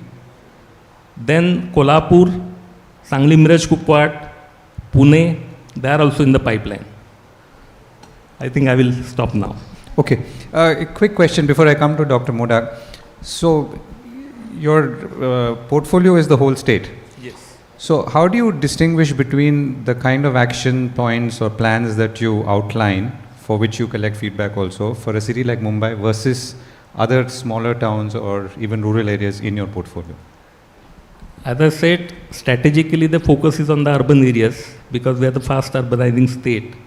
But we are not leaving aside the rural areas. So we have taken quite a few climate initiatives for the rural areas as well. We have set up recently the Chief Minister's Task Force on Environment and Sustainable Development, and that is basically to promote the plantation of bamboo because of the obvious qualities that a bamboo crop possesses. It's the fastest growing plant, grows almost a meter a day, consumes very little amount of water, and has the potential to sequester 30% more carbon compared to any other plant. And it has properties, applications across the board. It can be used as food, medicine, furniture, handicrafts, artifacts, construction technology. It can replace coal as biochar in the thermal power plant. And the first ever ethanol manufacturing plant using bamboo as the raw material has recently been commissioned at Numaligarh, Assam. So we are promoting bamboo plantation across the state, especially on the degraded lands, the fallow lands, along the roadsides, lakes and rivers and dams, through Manrega. So that will also help farmers strengthen their livelihoods. Another is the Harit Maharashtra project, which has been launched recently. So we are not restricting ourselves to bamboo alone, but we want to have horticulture, floriculture, sericulture, medicinal plants, and also grasslands, which are very important for enhancing the organic carbon content of the soil. And lastly, the state is running its flagship Maji Vasundhara program. So that is by way of competition floated amongst the local self-governing bodies, both urban as well as rural. And I'm happy to mention that we are into the 5th cycle of Maji Vasundhara Abhiyan. And all the 28,000 local self-governing bodies have registered themselves for this competition. And the competition is related to 5 elements of nature, because the basic theme is that climate change is the effect of the imbalance which are set into the 5 elements of nature. So there are thematic areas related to the 5 elements of nature around which the competition is floated. So these are the actions we are taking for rural areas also. So we are trying to balance both the urban as well as rural in terms of climate action. Got it. I'll come back to urban in a moment. Dr. Modak? I'm conscious of time, so I have my cock sheet. Takes us 4 or 5 points to be brief. I think the first point I feel when I hear climate action plans, and this is excellent, Mira, Bhayandar is the 5th one, like you said. These are all proxies to improve cities. Anything and everything we start looking into the actions taken or proposed is what every city should be looking into. So I always call today climate action plans are a way to help to improve our quality of life and be safe, reduce our vulnerability. But it is just an opportunity for us to make use of now, to improve city infrastructure and most importantly citizen engagement, that how people realize actions to be taken today matter for tomorrow, which is tougher challenge, right? For all of us to think about 2030, 40, 50, in a short life of people the way we live today. I also noticed that, we have gone through a phase of city air quality action plans. And there's a fairly good disconnect between the climate action plan and the air quality action plans. Even Mira Bhayandar has an air quality action plan. But we got to see what is the linkage between that plan and the climate action plan, because they are not really two separate plans. And in fact, today, the trend is to have an integrated plan which bridges both climate and air. So the interest is not just how to reduce greenhouse gas emissions, but what are the co-benefits that while you reduce GHG emissions, what are the other air pollutants that we are reducing to improve the air quality? That I find fairly missing in most of the action plans. They have a climate action plan, the same city has an air quality action plan. And therefore, even in the air quality monitoring, we completely miss short-lived climate pollutants. We don't measure. We don't talk about the climate pollutants. And if you really want to look for an integrated action plan, you got to also introduce some of the key short-lived climate pollutants. So that's the point on disconnect. I was involved many times to go and monitor how Beijing improved their air quality. And the three reasons I would say is worth for us to consider. Number one, it was integrated. It was on an airshed basis. The second part was, it was not just the actions, what we call 4 Ps, policy, plans, projects, and programs. For example, if there's a great result we are getting from piloting in the housing society in Mira Bhayandar, then the plan should also go upwards to figure out what are the policy, economic instruments, a revisiting also to the plans to be put at the same time to firm up that action that it stays. And the best part, what happened in Beijing, and all these ideas got into SOPs, everything. The way the engineering specifications in public works department were there, they got an entry of the climate consideration. Everywhere SOPs got updated. That's what we call this, how you have a deep plan that you can see results. Conscious of time going, so I'm stopping at this point. Okay, good. Thanks. Just one, if I can quiz you on. So when you say integrated between climate and air quality, what's the one thing that you feel we should be, focusing or converging our energies on? Yeah, I think what we should do is start thinking of both these at the same time. At the same time. So what could be the change? So for in example, approach? for example, when I say a decarbonization plan focusing on carbon, I have to also think about, because of decarbonization, how much SOx, NOx particulates I'm reducing, which we call as co-benefits. So if I were to say, doing a good climate action plan is also going to improve your air quality, it's going to improve your energy efficiency or even security of your resources. That is also to be looked at the same time. That's what I meant by integration. Okay, I'll have Abhijit respond on that later. Manas? Great, thanks very much. So I started something called the Mumbai Donut Collab, and the idea was to look holistically, how do we make city both more livable and more sustainable, right? Statistics about Bombay, we are the most polluted city in the world if you consider all kinds of pollution. Somebody talked about that. Most polluted major city anyways. We are 154th ranked in quality of life by the Mercer Index. We are number 17 in the wealthiest cities in the world. How do you go number 1 in pollution, number 154 in quality of life, but number 17 in wealth? Clearly something very, very wrong here, right? It doesn't align. There are 4 principles I would like to outline when we think about, and it's not just about air quality, it's about the livable and sustainable cities. One is we need systems thinking. We need to think holistically about a city. A city is a connection of multiple systems, right? Like transportation, housing, healthcare, education, so on and on. The more we divide them into departments, organizations, contracts, programs, and so on, we end up building toilets but not water supply. Then we build water supply but not the wastewater, right? You get this fragmentation which leads to a lot of wastage and very poor outcomes from a climate and a quality of life perspective. Second thing, we need decentralization, pushing things from a state level down to the city level down to a ward level down to a building level. And that capacity has to be built and the willingness has to be there to push authority and resources down and accountability as well. The third is we need collective action. Citizens, government, businesses, and then media, academia, all coming together into a long-term thinking. So we need organizations that have a long-term vision, not governed by project cycles or election cycles, right? Because then you have a lot of the stop-start, or even worse, the tenure of a government official who's often 12 to 18 months, and then everything stops and then starts and stops and starts. 3-4 ideas I would like to give, because I think the biggest limiting factor we have today are 2 things, probably discipline and imagination. Discipline, less said the better, but obviously nothing gets done without it. Let's talk about the imagination a little bit. In transportation, I think the number 1 solution we should pursue is large fleets of fully air-conditioned public buses.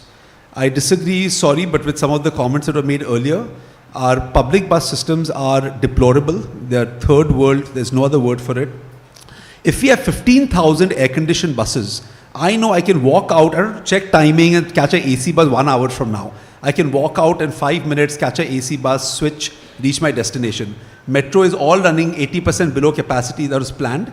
And till I don't, if I'm going to have a difficult time getting to the metro and from the metro to my destination, because the metros are still very, very small coverage, people will use a Ola, Uber, rickshaw. In Bombay today, 50% of the vehicles on the road will be auto rickshaws, right? And those are easy to convert to high quality buses. I think that's the number 1 solution. You don't need big roads, you don't need all that stuff. If you just have 15,000 AC buses, and this is a solution for every major city in India before they do anything else, put 15,000 buses, all air conditioned, running well. I'm telling you 80% of the transportation problem will be solved. With regard to buildings, we talked about it, there are some good ideas that were shown up. We should not approve any building for construction which does not meet a gold green building standard. It should not be allowed only, it should be illegal. Anything less than a gold standard. Your cost of construction goes up by 5%. Today, when you look at cost of construction, the buying price in Bombay is 20 to 100 times your cost of construction you're paying, or 20 to 50 times you're paying. If your cost of construction goes up by 5 to 10%, it is going to make nobody poorer or impossible to buy housing or buildings. So I think this should be something that, again, should be done without thinking. In fact, we should aim for platinum standard, should be the minimum. And the last solution I would give is urban agriculture. People say, where's the space? I say, we are constantly creating new space, even in a city like Bombay. We go vertical to live, to work, and to drive. Imagine if you take your roads, your parking lots, even your water bodies, you build a structure over it, simple structure, put an urban farm above there. You can reuse water, you can reuse your waste. It is good for noise pollution, air pollution. And then you get fresh food. You said, for 30-40% vegetables and fruits are wasted, transportation, etc. We can actually get food, fresher, healthier food into the hands of people at lower than market prices today. If we adopt urban agriculture at large scale in a city like Bombay, this is doable. Those are some of the imagination ideas I would like to talk about. That's what I have to offer. And last, I would just say that we need to focus on efficiency. When we need more water, we say, एक और dam बना देंगे, एक और pipeline लगा देंगे, desalination लगा देंगे. No, we need to get the same output with 50% of utilization. In energy, we are building 80 gigawatts of coal power in the next 7 years. Because people keep talking about solar, but solar is generating much less efficiency than what it should be. So we have to focus on efficiency and not just expanding supply. That's of course where the big projects are, the ribbon cutting and the money gets made there. But till we don't focus on efficiency or water use, the road space that we have, etc., I feel we're just going to consume a lot of resources, and as long as we use more resources, your environmental degradation, it is impossible to get it under control. Air pollution is impossible to get under control. So efficiency is the last thing I would say. Thank you. So, Mara, just one question before we go to get into our conversation. So, you talked about bringing everyone together, right, all stakeholders. So, the State Climate Action Cell, to me, appears like one such effort and is bringing not just the state itself, and that's the question I was asking Abhijit as well, but it's also creating subsectors like city action committees and then apart from the rural this thing. So isn't that a good vehicle then to be on, or the train that you want to get onto? Absolutely. I think, is it me personally or as in for the city? I mean, from your perspective. You know, I think that's the right way to go. The question is, how well does the planning happen, and then how well does it get implemented? What are the monitoring structures, and what are the financing structures? Today, our project financing is this is the money you have, spend it before 31st March, otherwise it will lapse. No, there has to be, you know, versus if you look at utilities, they'll have a 15-year financing plan. Because they'll say, I'll build this today, after 2 years I'll enhance it this way, after 5 years we'll enhance it this way. If this happens, we will do this. If that happens, we'll do that. They have continuity of decision making and financing. Today you have this very annual budgets without knowing what will be available 5 years from now. So I don't know how to plan things in the future. I think if that integrated process is done with a long-term view, I think at the state level and then devolve down to the city, and then at the city level you bring in various, and then like I said, break it down to even to the ward level, right? And make sure that financing and capability is available and time is available for planning. And speaking on finance, I mean, have you done any numbers on the 15,000 buses? On the 15,000 buses? Well, depending on the kind of bus, it would cost anywhere from, and again at that scale, 8,000 crores to 15,000 crores to put them on the road. And if you get good efficiency, they will be profitable. BSD used to be profitable. But as traffic has increased and people now have the money to use a rickshaw or a Ola or buy a motorcycle, they don't want to use a bus which is hot, sweaty. So, I think the rough numbers are that you can have it operationally profitable soon after you launch it, but with that density. If you start with 2,000, 20 years ago, BSD at 3,000. 8 to 15,000 crores. That's your estimated. To get the whole network up and running. For Mumbai. Diesel run or? This should be a combination. You see, electric vehicles, electric buses, the lead time is very long. So you buy some electric and then some LNG, CNG, and then replace them as you go along. Okay, let me come back to Abhijit. So I think, Abhijit, can you respond on, there are a couple of things that I'd like you to respond on. One is, of course, what Dr. Modak was saying. Right? How do you integrate or converge, let's say, a climate action plan and a air quality action plan? And the subject of today's thing is also breathe. So it's to do with breathing easy or breathing non-polluted air. So, yeah. So far as I know, this question is an obvious question for a panel discussion on breathe easy cities.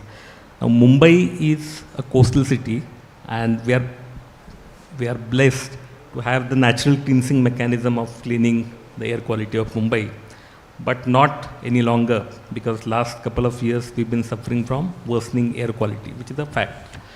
And so much so that the Honorable High Court had to intervene and give directions to all the local bodies, and including MPCB also. So we are a part of the National Air Quality Plan. There are 19 non-attainment cities, of which Mumbai is a part of it. And so are many more cities in the MMR region. Now, if you look at the nature of pollution in Mumbai, then basically it comes from the rampant construction activity which is there in Mumbai. In winter, what happens is that those heavy particles settle down in the lower rungs of atmosphere by way of PM 2.5 and PM 10. So ours, the problem is basically PM 10, which is the result of multiple construction activities in the public sector like coastal road, the metro that we are constructing, many more public works are in progress. But also a lot of construction is coming up in private sector as well. So in order to deal with this, we need to have effective monitoring. I was told when you made a presentation on Mira Bhayandar's City Climate Action Plan, there's only one air quality monitoring station.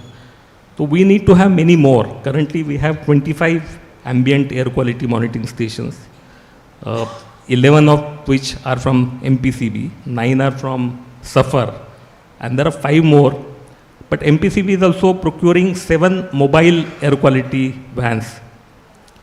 But the crux, as Dr. Modak says, lies in implementation. The directions are very clear. MPCB has given guidelines to all the local bodies.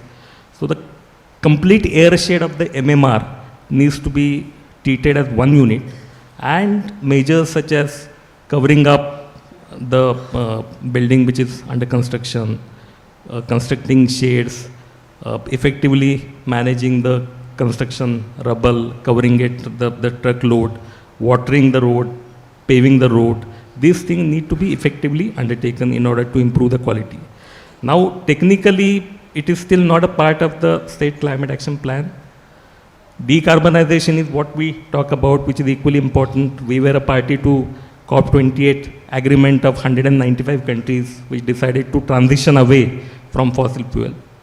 But currently, 65% of energy is still procured by burning fossil fuel, particularly coal.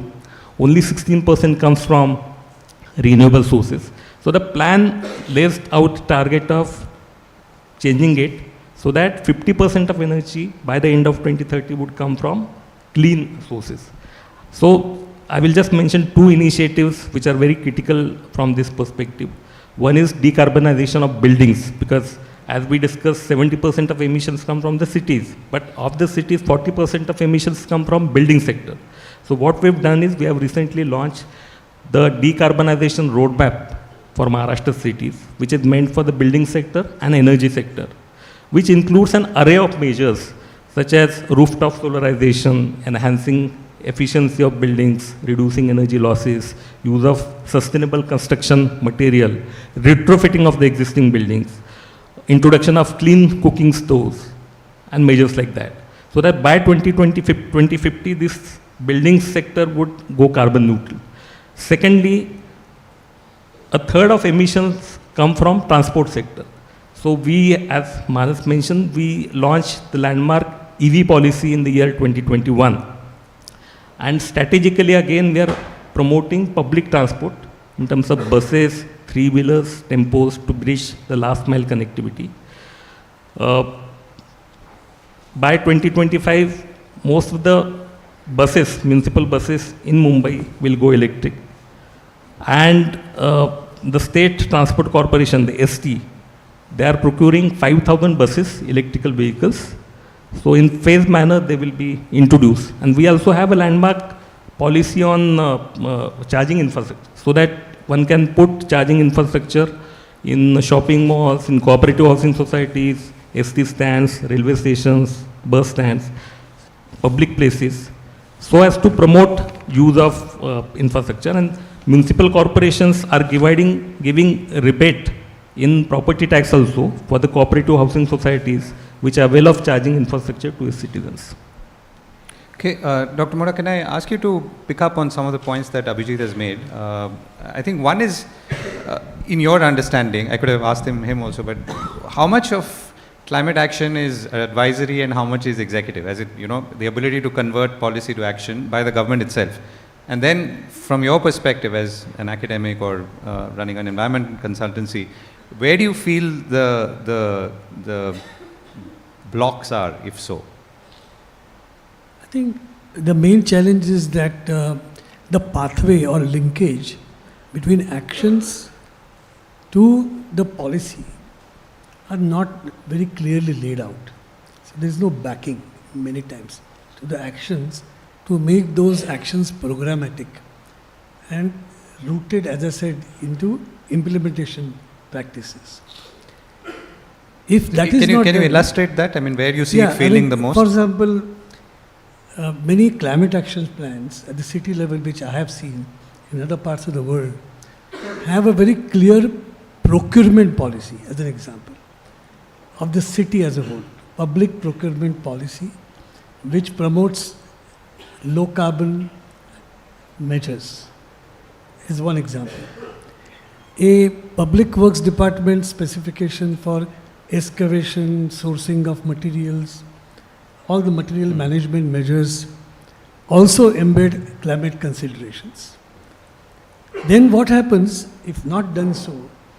We only will preach, we only will talk, We'll only say we have done this, we have done that. But, but the day-to-day practice doesn't change at all. That's what I meant by that disconnect. And those cities who have done that, to that deep-rooted level, are showing the results now. That how the let's say, the air quality in the airshed is improving, or the short-lived climate pollutants are reducing.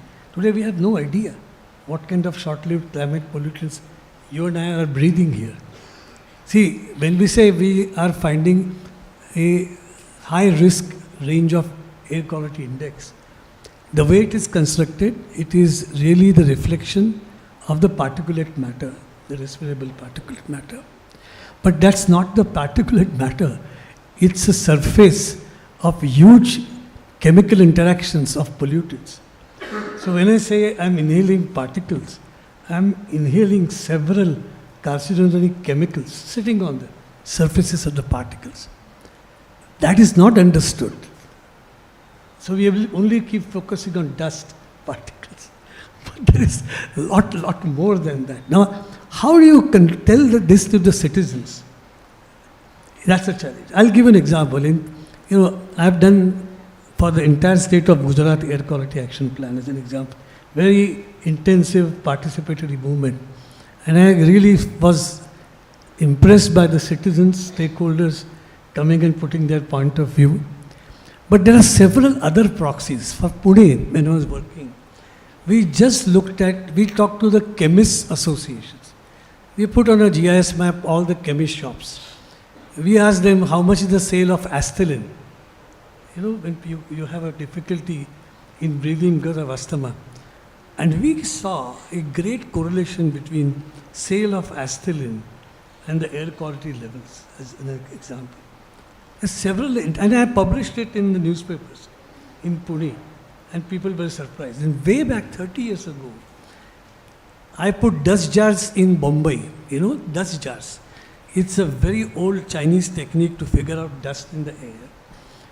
And I distributed these dust jars across Mumbai. I held this in Shivaji Park and call people to come and take a dust jar. 500 dust jars were put across by citizens in their terraces, in their houses. And we call them, come after a week with those dust jars and we will measure the dust. So we did that. People came to Shivaji Park. They brought the dust jars. And we could contour to see, and people started asking questions. Why is it high there and why is it low to me? And we got, with the collaboration with the KEM hospital, lungs of the workers facing dust in formalin and kept them there. And I'll tell you, people in the beginning were curious why the dust is high or low and discussing. Then they got little more on the science, it's hitting my lungs. And when they saw these lungs, they became angry. And when I did this, and Indian Express helped me to bring it to people, some people said, "You are terrible activists, what are you doing?" But according to me, people have to get angry. But you use science so that they understand why they have to be angry. And if, as per the Constitution, we want to give safe environment to citizens, they better exercise that act. And not just to be critic, but be in partnership with the government. I mean, Praveen today talked about, I think he sounded to me, because I know him so many years, that it has to be a partnership. It's not that you pass the buck only to the government, right? So he has a point. I fully agree with him. So how do you make these action plans, climate action plans? Gurpade Sahib, किती लोकांना माहिती आहे मुंबईत की there is a climate action plan for Mumbai? वस्तुस्थिती आहे. People don't know about it. And what's my role in that climate action plan? I don't know about it. So that's my point. And that was you've answered my sort of follow-up question as well. Manas, I'm going to come to you for one bottom-up example of how to get involved, since that's, I think, the theme of what Dr. Morak has been talking about. But I'm going to also, in the interest of time, if anyone has any questions or comments, this is to alert you, and I'm going to come back in a minute. Yeah? We have only 5 or 6 minutes to go. Manas, go ahead. One powerful example that has resonated with you on how to address this issue of breathing easy. Sure. I think, let's start with something reasonably simple, waste segregation, right? Now, waste also contributes to air pollution, but it's a general nuisance in the city and a problem from a health and so on perspective, right? I think we've gone through various iterations of trying to get people to segregate waste, and the BMC contracts are not structured the right way to incentivize it. COVID was a setback. So I would, for example, say, look, let's get people to do something where they're taking some effort to do the right thing for the city. It may not benefit them directly, but they do something for the city. The second thing I think which is really needed is volunteering. I used to be very into the strategic philanthropy and we'll change the world through all these fancy ideas and all. Yeah, at the end of the day, I realized that when people put 2 hours, 4 hours a week to go out and work with people they don't know, to do something that doesn't directly benefit them, their mentality, their perspective starts to change. If there is a way, now, we used to have these in school we used to have a lot of these things where people used to do it, but after school people forget. If we can make this even at a city level, if we can make it almost like a compulsory thing, right? Like if you don't do volunteer service, you won't get petrol or something like that. I think if we can get people to do these two things to start with. So what would be the specific volunteering service you would want in our context, the context of our discussion today? There's so many cleanups going on. Okay. Do that, paint something, go and help somebody. And I think climate action is one part of planning.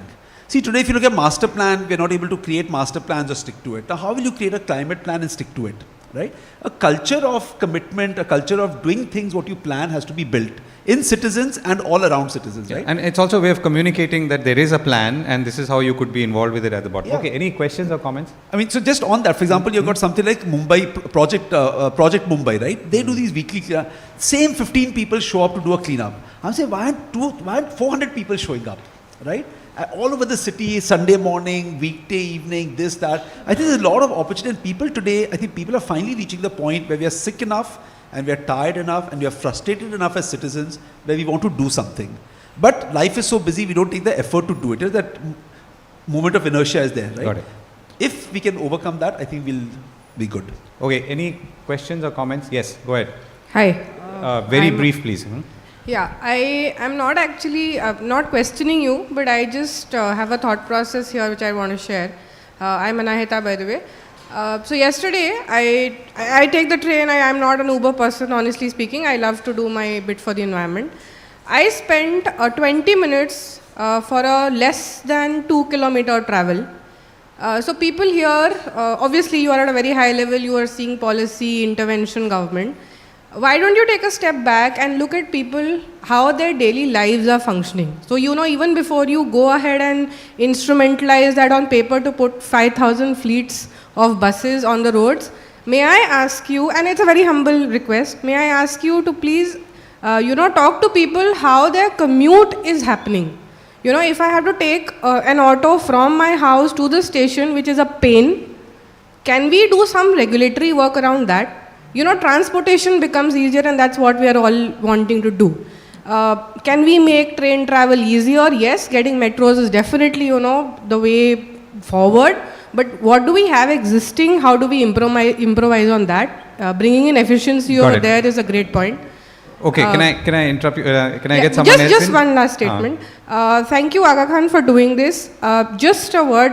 Why aren't we taking this, this painting thing that you were talking about that cools down buildings to local residents, local residential buildings in Bombay? Why are we restricting it to, a particular, if you make yourself available on Instagram and say that, that this is possible, maybe a lot of cooperative societies can sign up and get that 2 degree less or 1 degree less and do our bit for the environment. That's just my...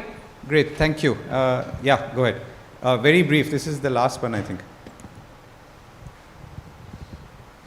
Hi, my name is Nidhi Jamwal and I'm a journalist. My question was for any of the panelists. So many cities in India are coming up with, climate action plans. There are heat action plans. Now there is some cooling plan also.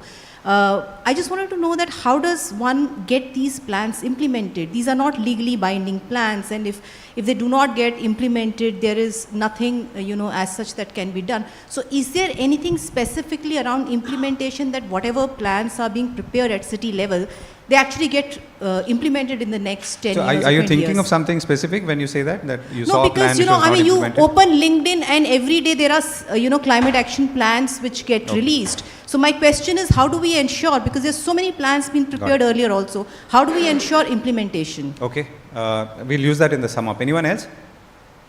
No. Okay, so let's get our last comments in, and let's go this way. So I think one is Manas, a sum up from what you've heard, and if you want to respond to any of those comments. And I think the theme that we started with was paving the way to eco-cities. So what's the one thing that you want to contribute to that? So just as a quick response, we can have a full day talk on transportation, right? I just threw out one idea. It doesn't mean that that's the only thing that needs to be done. So I completely agree with you. And we spend a lot of time actually talking to people using different modes. And we can talk more at length about that. On how to get it done, I think I once wrote a paper, 7 reasons why the governments in India underperform. And one key thing, actually many of the points relate to organization structure. I think if you ensure that the officers who are responsible for certain things have to stay in their role for 5 years and not one day less, believe me, without budget change, without anything, you'll get 3 times more efficiency, 5 times more efficiency and output, because they'll actually take accountability to finish something that they started instead of inheriting a problem and then handing off a problem to somebody else, right?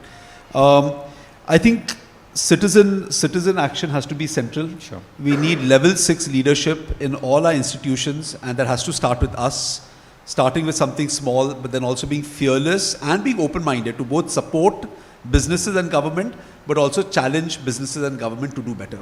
And we need to keep an overall perspective of what is going to improve quality of life, not economy, environment, trees, that. What will improve quality of life holistically? I think we can focus on that instead of GDP or instead of 1.5 degrees or 2 or whatever. I think we'll have much better outcomes than this fragmentation of our attention into multiple goals which often compete with each other. Probably I'll leave with that. Thanks.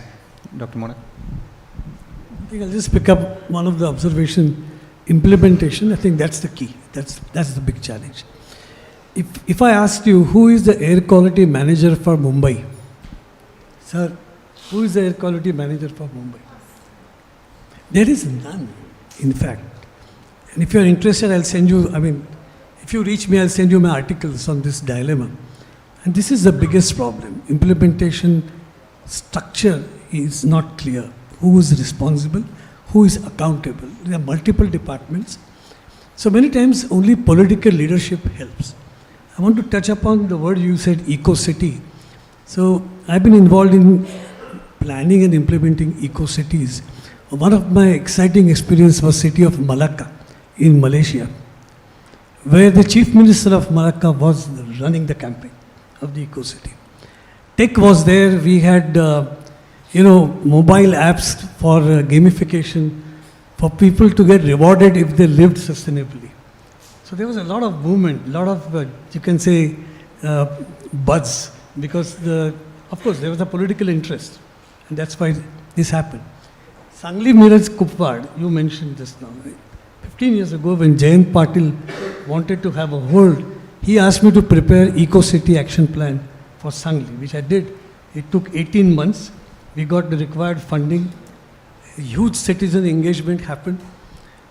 But after that, the Department of Rural Development came up with a eco-city and eco-village plans.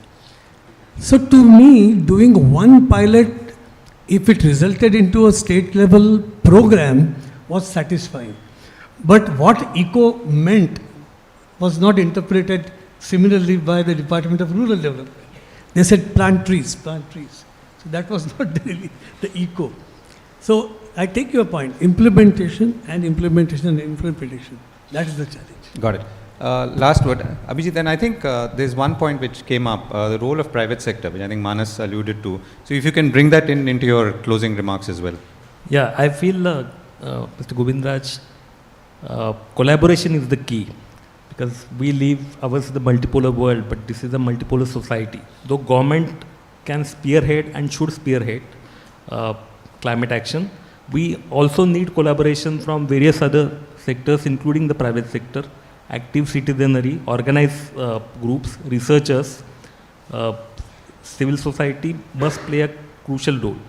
And I believe that sustainability is something which should not be confined to the Department of Environment alone. It has to become the public policy bedrock. It should inform public policy decisions across the board. And that is something what we are doing by bringing in the EBA policy, Ecological Based Adaptation Policy, so that that becomes the framework policy which informs decisions across the board within the government. And private sector can definitely lend financial support to climate action, because as climate situation worsens, climate action needs to deepen. It needs to scale up, and it would take financial resources to finance the scaled up climate action. That would come not merely from the government. As of now, the bulk of climate action would come from public finance as its source. But in the days to come, it has to come from blended finance. Private sector banks, multilateral development institutions, non-banking financial institutions, international financial organizations like the GCF. So there's a crucial role I see for the private sector to play into climate action. Okay, thank you very much, all of you. And I think we've seen an interesting blend of thoughts. I'll only say one sentence, which is really, sort of a bottom-up and top-down. And you've seen versions and views on all those approaches right here on this panel. Thank you very much. And thank you, Aga Khan, for inviting me as well. Thank you. Thank you to all the panelists. Thank you so much for your time. May I please request Prerna to come and felicitate them? Samruddhi.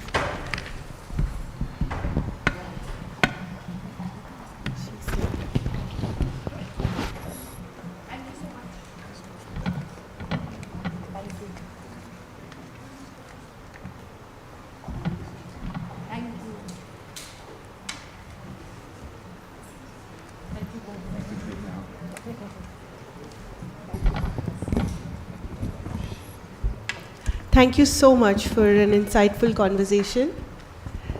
May I please request my team members to change the tent cards on the table as we move on to the second panel for the day. Second panel is titled Strategies for Urban Climate Risk Mitigation. It will discuss approaches to reducing urban vulnerability to climate change through heat island reduction, resilient infrastructure, sustainable urban planning and policy frameworks, thereby focusing on how cities can adapt and mitigate climate risk effectively. Our esteemed moderator for the upcoming panel is Ms. Saili Mankekar. She has over 2 decades of experience in journalism, then moved into policy and spent last 3 years at the central government. She has also chaired the Urban 20 Task Force on encouraging environmentally responsible behaviors. We have a dynamic panel ready to delve into the challenges and opportunities in creating climate resilient urban spaces. Please join me in welcoming the moderator of the session, Ms. Saili Mankekar, and she will be introducing all the other panelists. Over to you, Saili, and thank you so much.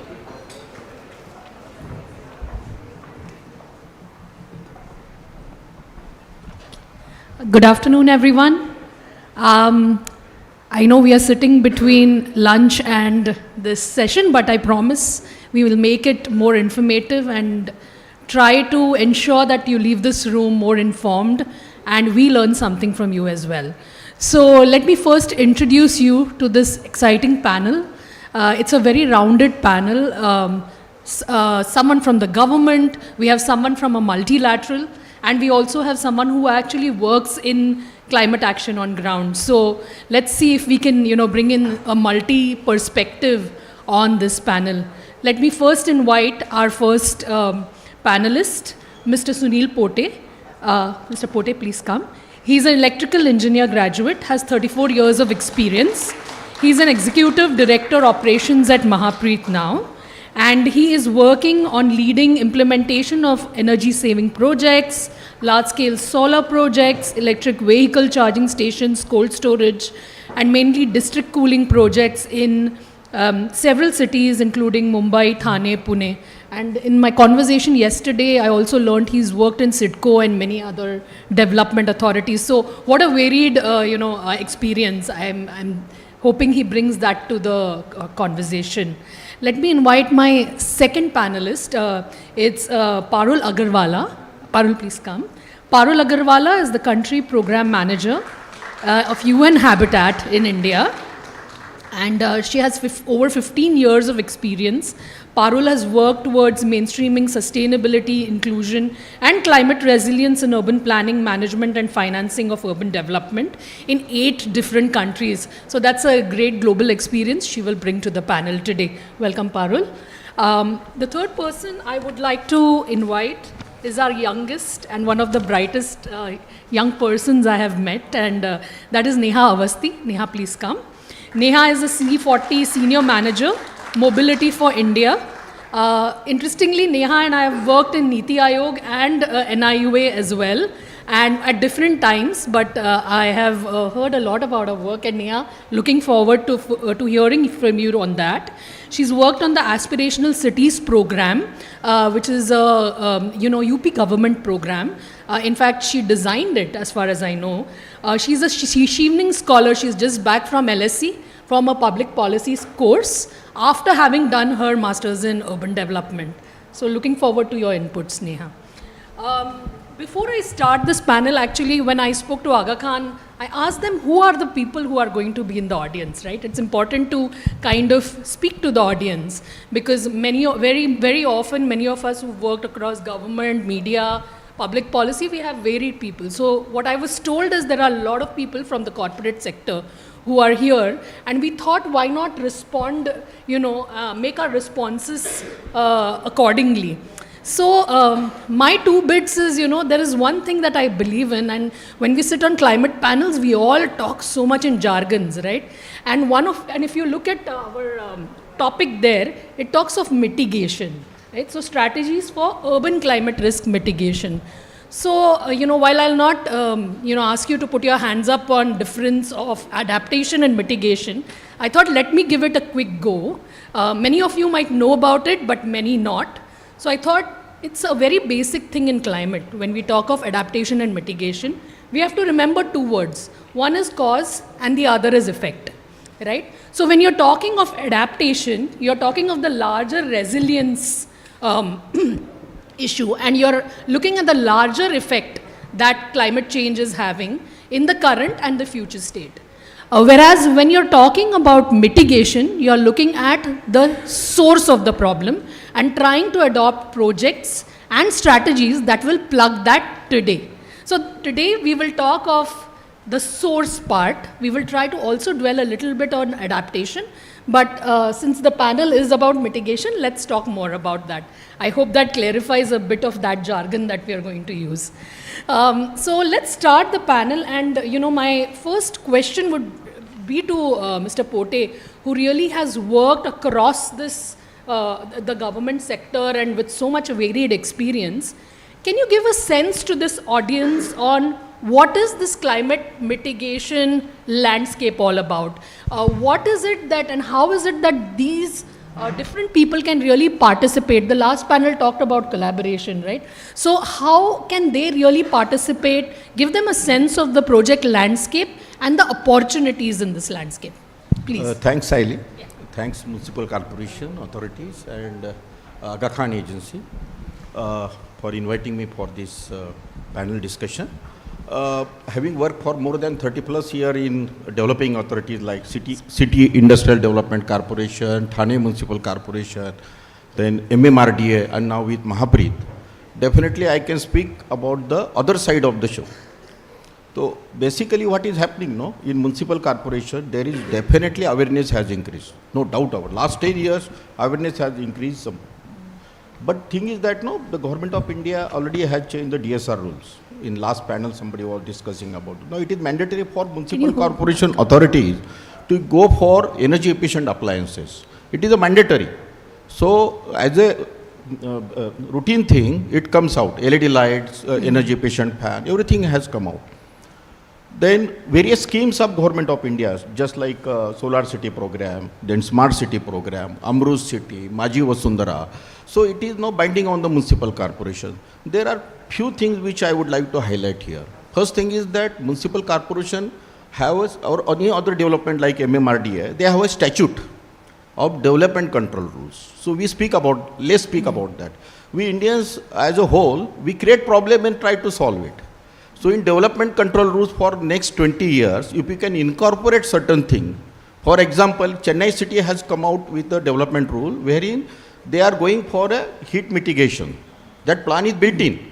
So there is not a single development plan I have seen in Maharashtra wherever these things are incorporated. We are not talking about the development control rule, heat islanding effect. So what should be the construction material, housing construction material? We generate heat envelope and then think about energy efficiency. So what can be done? Can we use LC3 cement, which we are doing in Thane cluster program? So all those things needs to be incorporated, one. Second thing is more focus should be on the municipal solid waste and liquid waste. Because this is again very important because methane is generated out of that. So it is more dangerous also. How it can be addressed? Very less it is spoken about. Then in coastal cities, mangroves should be focused. Mangroves is most neglected because it is not seen to the common citizen. So all those things should be done. And at the end, I will say that think globally, act locally. This is very important thing. See, during my journey, I could see that we could interact with UNEP, United Nations Environment Program. We were invited in the COP. Yes. COP in Copenhagen and other COPs we were invited. There are parallel discussions happening. So this, you can bring in funding because whatever we speak about, it will require funding. From where it will come? So for that funding is required. The Climate Finance Fund is available. Many organizations are, for example, Mira Bhayandar city regarding the mangroves and all disaster management. Last week only I approached, they are ready to fund for that. So I think that should be the Climate Finance Fund is very important tool which we need to explore more. Thank you, Mr. Pote. And I'm going to pick up on two very important points that you raised, which will be my leading questions for Parul.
Actions. It has been clearly articulated under the Sustainable Development Goals, and I'm sure many of you already know about them. The importance of collective actions is also very clearly spelled out under SDG 17, which focuses on partnerships and accountability. It also sets aside certain monitoring mechanisms on how do we measure those targets. So there is something at the global level which drives us to then take actions at the national and local levels. There's a Paris Climate Agreement, and Mr. Pote mentioned the experience of Copenhagen. What we need to do now is to also understand what is happening in our own country, and in that sense, when we speak about mitigation, India has certainly been a front runner in taking very proactive actions. You may recollect from the presentations that were made in the morning, looking at the city's GHG footprint, which covers largely 5 sectors. The most major sector, the first sector across every city, based on my learning experience, is on energy. And when we see where our energy comes from, we are still globally also much reliant on on fossil fuels. But there is that transition that is happening nationally, and India in that sense is looking at how to switch its energy mix to more renewables, which is a proactive actions. So one pie at which we looked at from that city level, which is the energy mix, national actions can take, make local changes.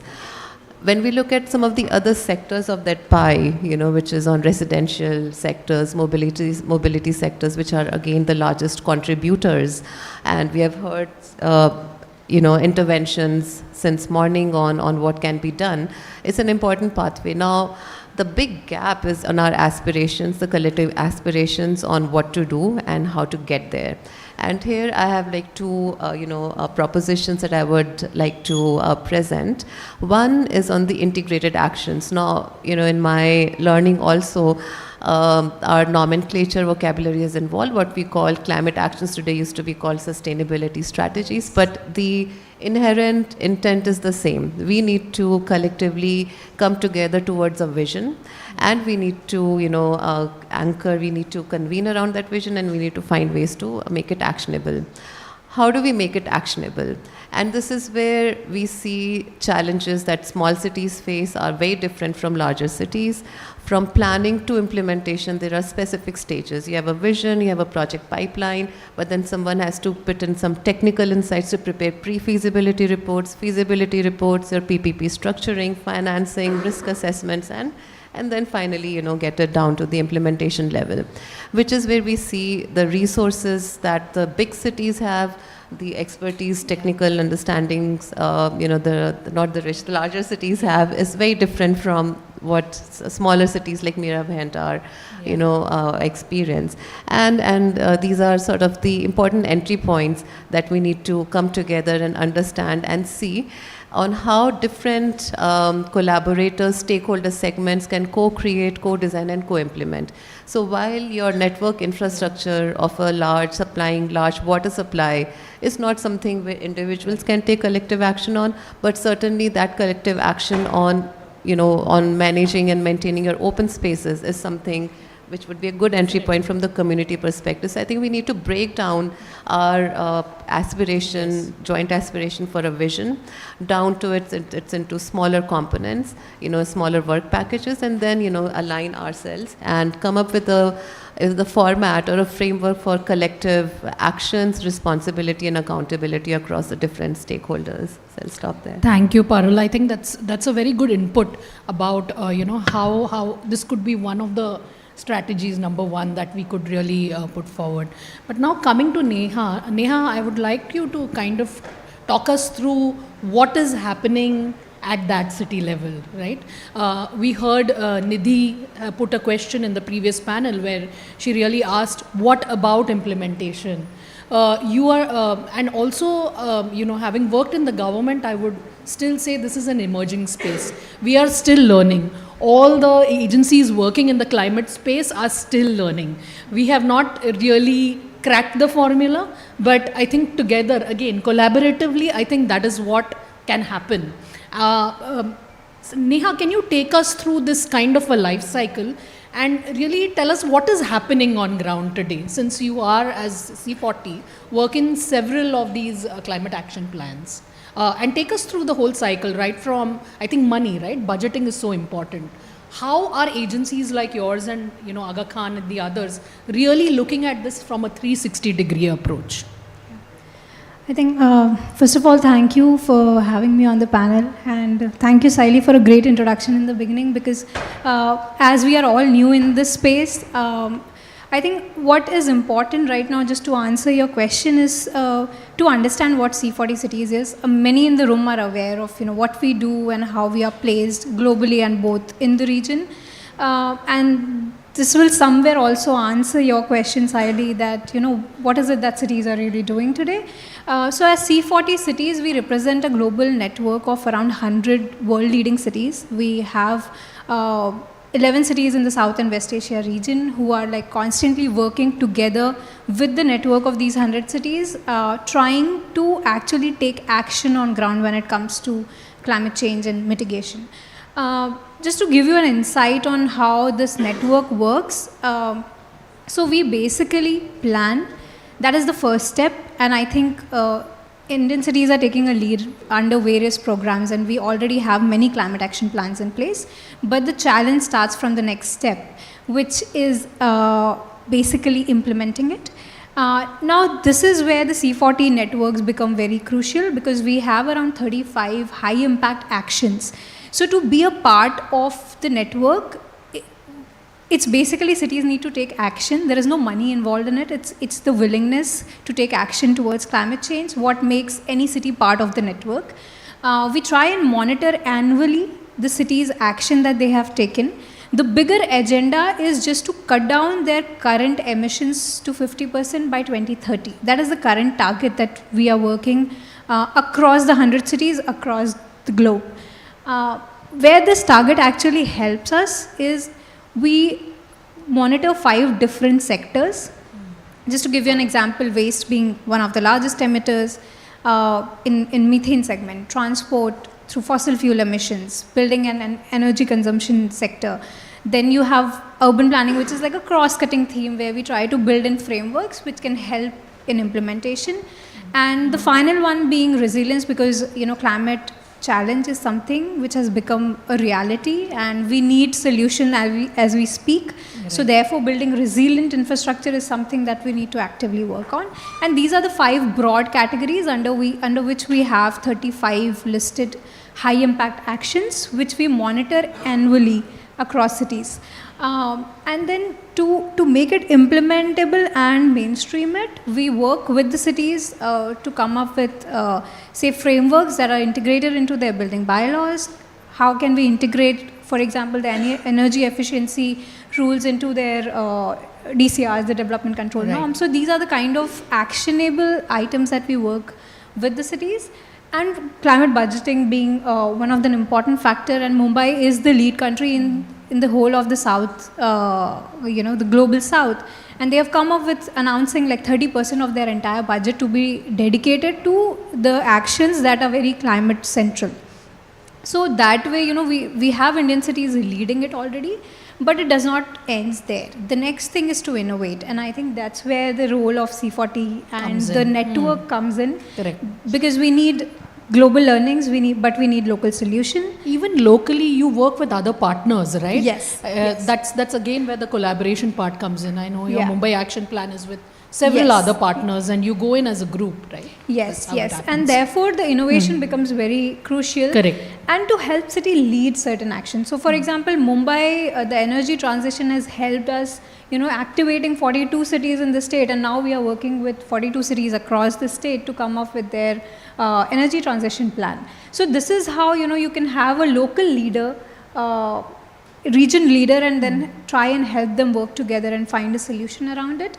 So that is how cities are trying to take action on ground. Again, this is a slow process, but we are hopeful that we are moving in the right direction. So am I hearing that together. there is implementation happening in bits slowly but surely? Is that what we are kind of coming to? I would say that we are moving in the right direction. The implementation is still at a level where we might not see a huge change coming in.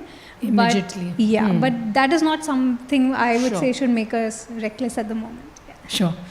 Since we are, talking a lot about, implementation, and generally, I mean, when you're on this side of the government, you sense a sort of trust deficit in some way that, should I put my money here or not? Is this going to happen or not? Implement hoga ki nahi? So that's where, Mr. Pote, I don't want to put you on the spot, but really, if you can help us answer this question, that how is the government really looking at working when we talk of ease of business, or when we are talking of ease of, inducting people as partners with you, whether it's knowledge partners, funding partners, or other partners, how are you looking at this mitigation, risk mitigation space in accommodating partners? I think this perspective is now changing. Is changing, okay. It is definitely changing. More and more donor agencies are willing to work with the local self-government. The reason is that every citizen of that particular city is a shareholder, I will say. He is a stakeholder. So they want to have a reach entire city. So my experience is that they are willing to work, definitely, but it is up to the local self-government to create some sort of confidence level in that particular donor Can you agency. give an example of this for us? There's so many organizations. See, while working there, if you show that certain case studies, for example, climate finance fund, this climate action plan is one important thing. You can show that this is the climate, you already done certain studies, then only they will come. If you say that, see, basically if you are trying to work in a silos, replacing few lamps or planting trees, that will not make any impact. So if you have a climate action plan, if you represent the case, see this is the mangrove reinstate, for example, they are willing to donate the things. That is really, I tell you, last 5 to 10 years, the entire sentiments have changed now. But it is up to the local self-government also to create the confidence, transparency, certain documentation. Documentation is also very important, and most important, public participation. See, in municipal corporation, local self-government, corporators, they represent the entire city. Mayor, participation of mayor. Only administrator saying something will not make a change. Right. So participation of, that is the reason that in Solar City program, mayor were involved, standing committee chairman were involved, corporators, because ultimately when the proposal goes to the general body, there will be a hurdle. So their participation is very important, both way. You can reach individual lane, gully, that impact can happen there. So see, for example, you had the advanced locality management, you had the, all of that. See, one example I will give, since you asked me. When we promoted LED lighting, first time in 2012 in a city, so there was a public participation. We worked with the climate group, that is the international organization, and pilot project was conducted, 350 LED lights were changed, sodium lights were changed with LED. Then it was published on the website. Right. And when it was, results were published, I myself we interviewed citizens, right from police constable, ordinary citizen, every professional, vendors, even the boy playing cricket in the bylanes. They said that I can see the ball very well. So that type of participation is there. People are willing to fund for it. One of our audience had also asked that, do you consider their sentiments when you're even planning? People's sentiments during planning, or the understanding, like someone talked about how I commute should be an important part of how you plan. Definitely. So, yes, can you respond on that also? Yeah, definitely. That is the beauty of, that is the strength of municipal corporation. Yes. Because they are, see, it is not only the administration, it is represented by the elected representatives. Yes. They know each and everything. Even if 4 street lights are not working, they will come and tell that this light is not working. So there is the outreach to end service end. So that is why their participation is very important. Thank you, Mr. Pote. I think we've spoken a lot about people's participation, collaboration. I want to tackle 2 very important topics, I think, which are to do with risk mitigation, and I will come to Parul on that. We through today we've heard like so many projects and about so many strategies. There are 5 different verticals that Neha put out, and I think all of us know. When I want to put my back behind something, or I want to kind of support something, how do I prioritize what is important? Otherwise we just see ki ped laga rahe to ped hi laga rahe. Everyone is really putting their money into growing trees, or doing one thing or the other, or if it's water bodies, everyone is doing water bodies. How does one really prioritize this? And are there any standards by which someone can decide that X is good or Y is not? Can you help us understand that, Parul? Well, thanks. And I think the answers are all amongst us, but I'll give you a very specific example from our experience in India. And picking up, and as an Indian, I can resonate the frustration everyone is expressing on using public transportation and such. So I thoroughly agree with what Dr. Modak mentioned about science-based advocacy and making that accessible and making that clear across all the age segments, across all the across everyone, be whether they have that background of a scientist or not. And And so, so just very recently, the Ministry of Housing and Urban Affairs has endorsed a framework that UN Habitat had developed over the last 5 years, which is a collection of specific indicators, which, believe it or not, but the cities are already collecting. But different departments are collecting, different institutions are collecting, and no one is really putting it together in one document. So it's not an exercise in thinking of a new indicator, it's exactly what is there, but packaging it in a way that is easy to understand, and then putting certain global and national science-based processes into it. So for instance, if we say our per capita green space in Mumbai today is, and I'm just throwing a number out, is 30 square meters per person, is that enough? What is a global standard? What is the national standard? Where do we want to aspire to? So putting certain benchmarks and thresholds into it to say that at a minimum, if we do not achieve a threshold of 35 square meters per person, we will give ourselves an F grade. But eventually we want to aspire to that 50 square meters per person. Now having something like this, a set of indicators which are being collected, which are being visualized, using your influencers and so on, making it more accessible, gives a very, very good entry point to reach out to your local mayors, city councillors, to your municipal commissioners, and to lobby for action. It also then helps, I think we have to understand that there is a process where our leaders or, the bureaucracy is transient, it changes. Yeah. But speaking from experience, when we show these indicators to a new administrator who has come and joined the city and say, this is where we are. If we do A, B, C, and D, this is where we can be. It's an instant agreement because it's again based on science, it's based on data, and everybody is there in good faith. They want to create that action. I'll just take a few minutes on then how to go from this data to action. And I think this is where we need to understand the strengths of different types of stakeholders. Individuals will not be able to set up a transportation network. Municipalities will have to do it. We will have to get funding from GCF to get the feasibility studies done, from World Bank to finance the loan. Yes. But individuals can play action, take a role in changing the toilets. In maintaining your green spaces within your neighborhoods, in lobbying for the solar panels. So we have to be very cognizant when cities are preparing the climate action plans, when we're providing the technical advisory to create those project pipelines, to give a specific role to each of the stakeholders and to be very clear, to be very vocal in our advocacy. And these small actions can make a change. And we have seen, we are seeing that in Orissa, they've taken some, pardon my ignorance, I've not done very deep research about the actions in Maharashtra as well. It's also one of the states that has a very strong local, action.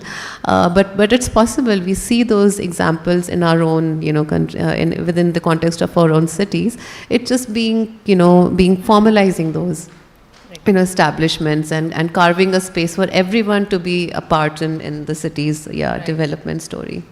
Thank you, Parul. Thank you for that. I think very important points raised. In fact, one of the things that the National Institute of Urban Affairs had actually come up with, and I was working on the Climate Smart Cities Assessment Framework for 3 years. It started as a very rudimentary, 49 indicators framework, but grew on to having around 200 odd indicators. And I think that became a very good, tool for cities to plan ahead, but also for people who want to partner to understand where they need to put their energies behind. So I think Parul, that was a great response, and I think more things like this need to come ahead.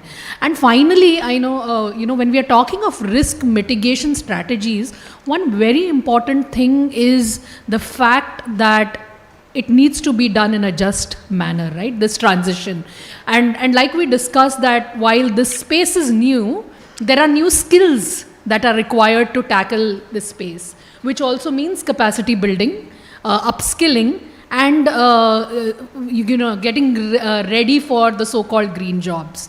So Neha, I would like you to come in there, considering you're working in this space, your organization. How do you think we can kind of rope this into our larger ecosystem strategy? I think that's a very important point, Saili, and as we work in the segment, and I would like to just take an example from the mobility space. So we are working on EV transition. We are trying to promote zero emission vehicles across, like be it the private space, even the government is procuring. One of the major challenge, and this is coming from a recent study that we did on ground.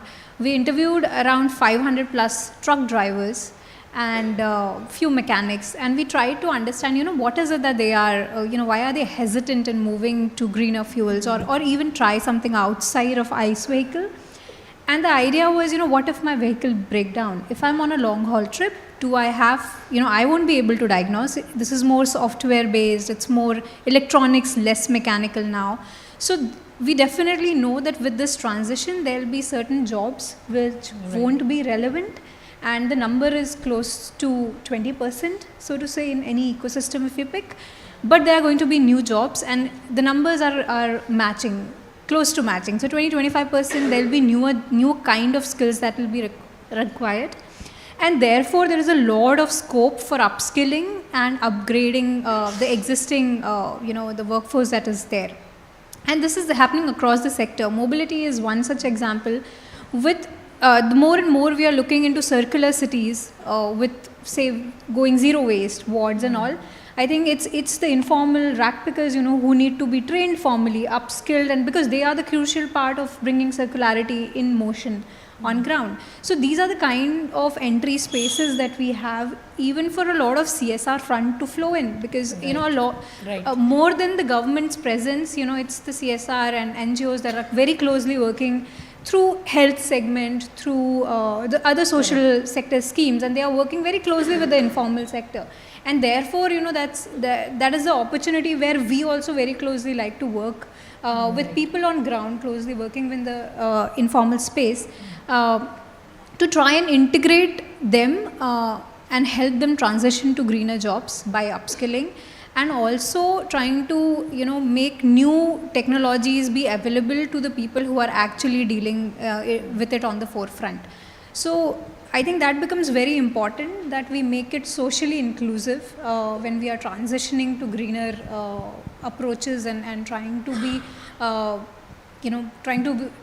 moving towards zero emissions. Yeah. Right.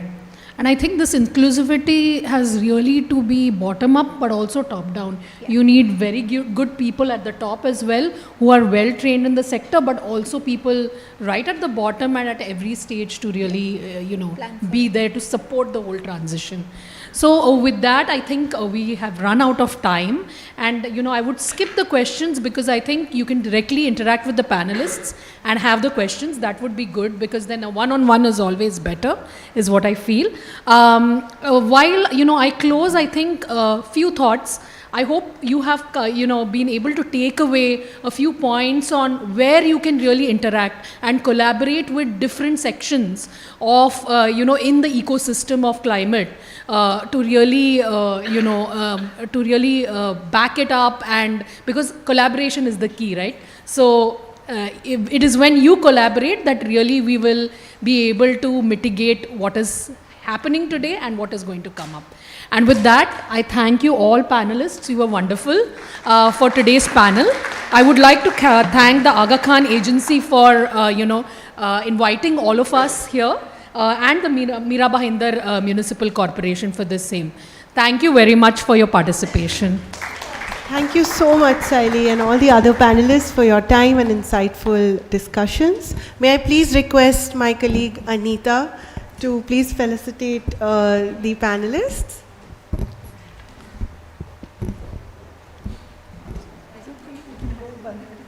Yeah.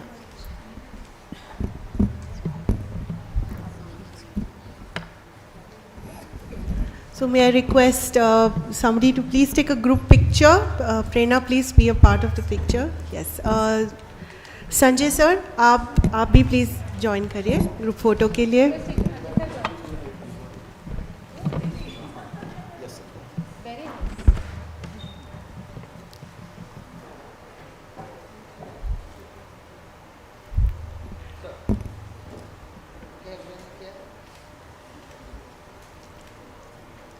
Thank you so much. Moving on, we will now felicitate the Youth Conclave winners. Aga Khan Agency for Habitat India organized a Youth Conclave which saw participation by young minds. A case studies competition on green solutions for thermal comfort in housing settlements was conducted, and today we take this opportunity to felicitate the winners of the competition. May I request Ms. Prerna and Parul to please felicitate the winners as I announce their names. Mr. Sanjay Shripat Rao, sir, please आप भी stage पे आइए. Our first runner-up, Mr. Abhijit Godbari, sir, please join us on the stage to felicitate our students. Definitely students look up to all the inspiration from their seniors. The first runner-up is Group 5, as I announce their names. They are from Urban Science and Engineering Institute, Indian Institute of Technology, Bombay. Their names are Akshay Tate, Anushri Agarwal and Soumyadeep Haldar.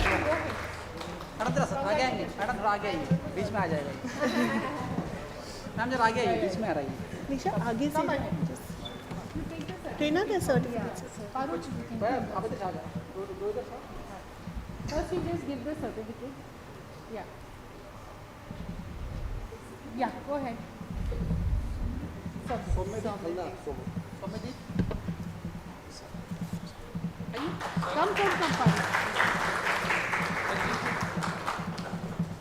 Parul.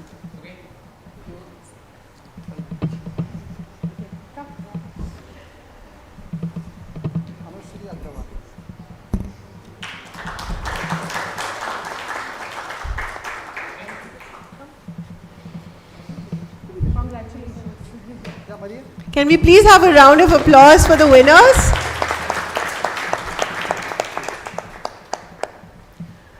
Okay, moving on. Our second runner-up was Group 9 from the School of Habitat Studies at Tata Institute of Social Sciences, Mumbai. Their names are Neeti Burad, Aishwarya, Aryan K. Sasidaran and Yash Sharma. All of you, come quickly, grab your certificates. Congratulations.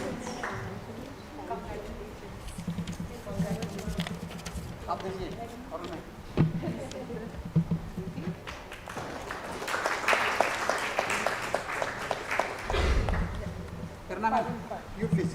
No, pardon. Okay.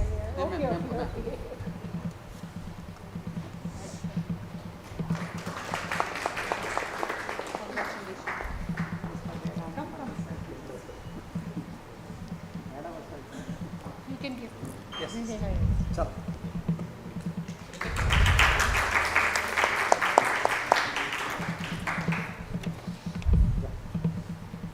Let's take a group photo. Winners.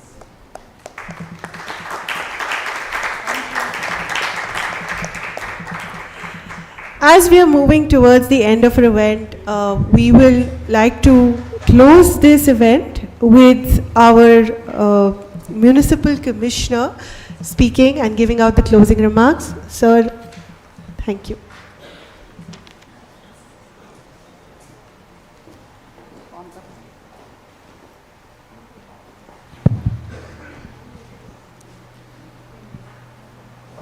As we are going to conclude this enthusiastic, energetic and some insightful event organized by Mira Bhayandar Municipal Corporation and supported by Aga Khan.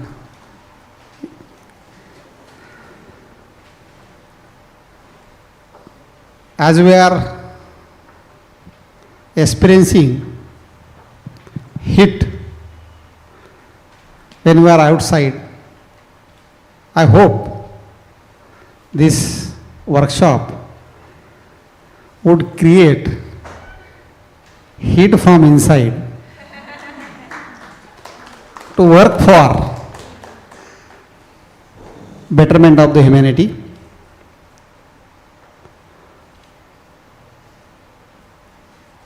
I feel Mira Bhayandar would be a good and tiny town to do all such experiments which can be calibrated and measured, quantified,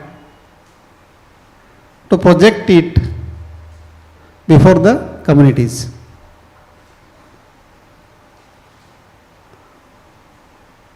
The experts, panelists, have at length elaborated issues related with the change in climatic conditions, and creating it hurdles in human life. We at MBMC, as I have told previously, are open to discuss across the table any idea, any project, any survey, and a new independent initiatives. After the closure of this session, we are open for roundtable discussions with the stakeholders, the corporates, NGOs till 3 p.m. who are willing to have a discussion. I would request Mr. Vilas Gite to coordinate with the stakeholders as well as from somebody from Aga Khan. I again, ये hall में इतने लोग हैं कि लग रहा नहीं कि ये कंक्लूड होने वाला है. किसी को यहाँ से उठने की जल्दी नहीं दिख रही है. So I respect your enthusiasm in the issues we have raised, we are discussing, and we are trying to solve it. I'm thankful for the Aga Khan as well as Team MBMC for organizing such a beautiful, enthusiastic, energetic event. I thank everybody who has participated and contributed. I would request everybody to have lunch over here. Thanks everybody. Thank you. Jai Hind, Jai Maharashtra.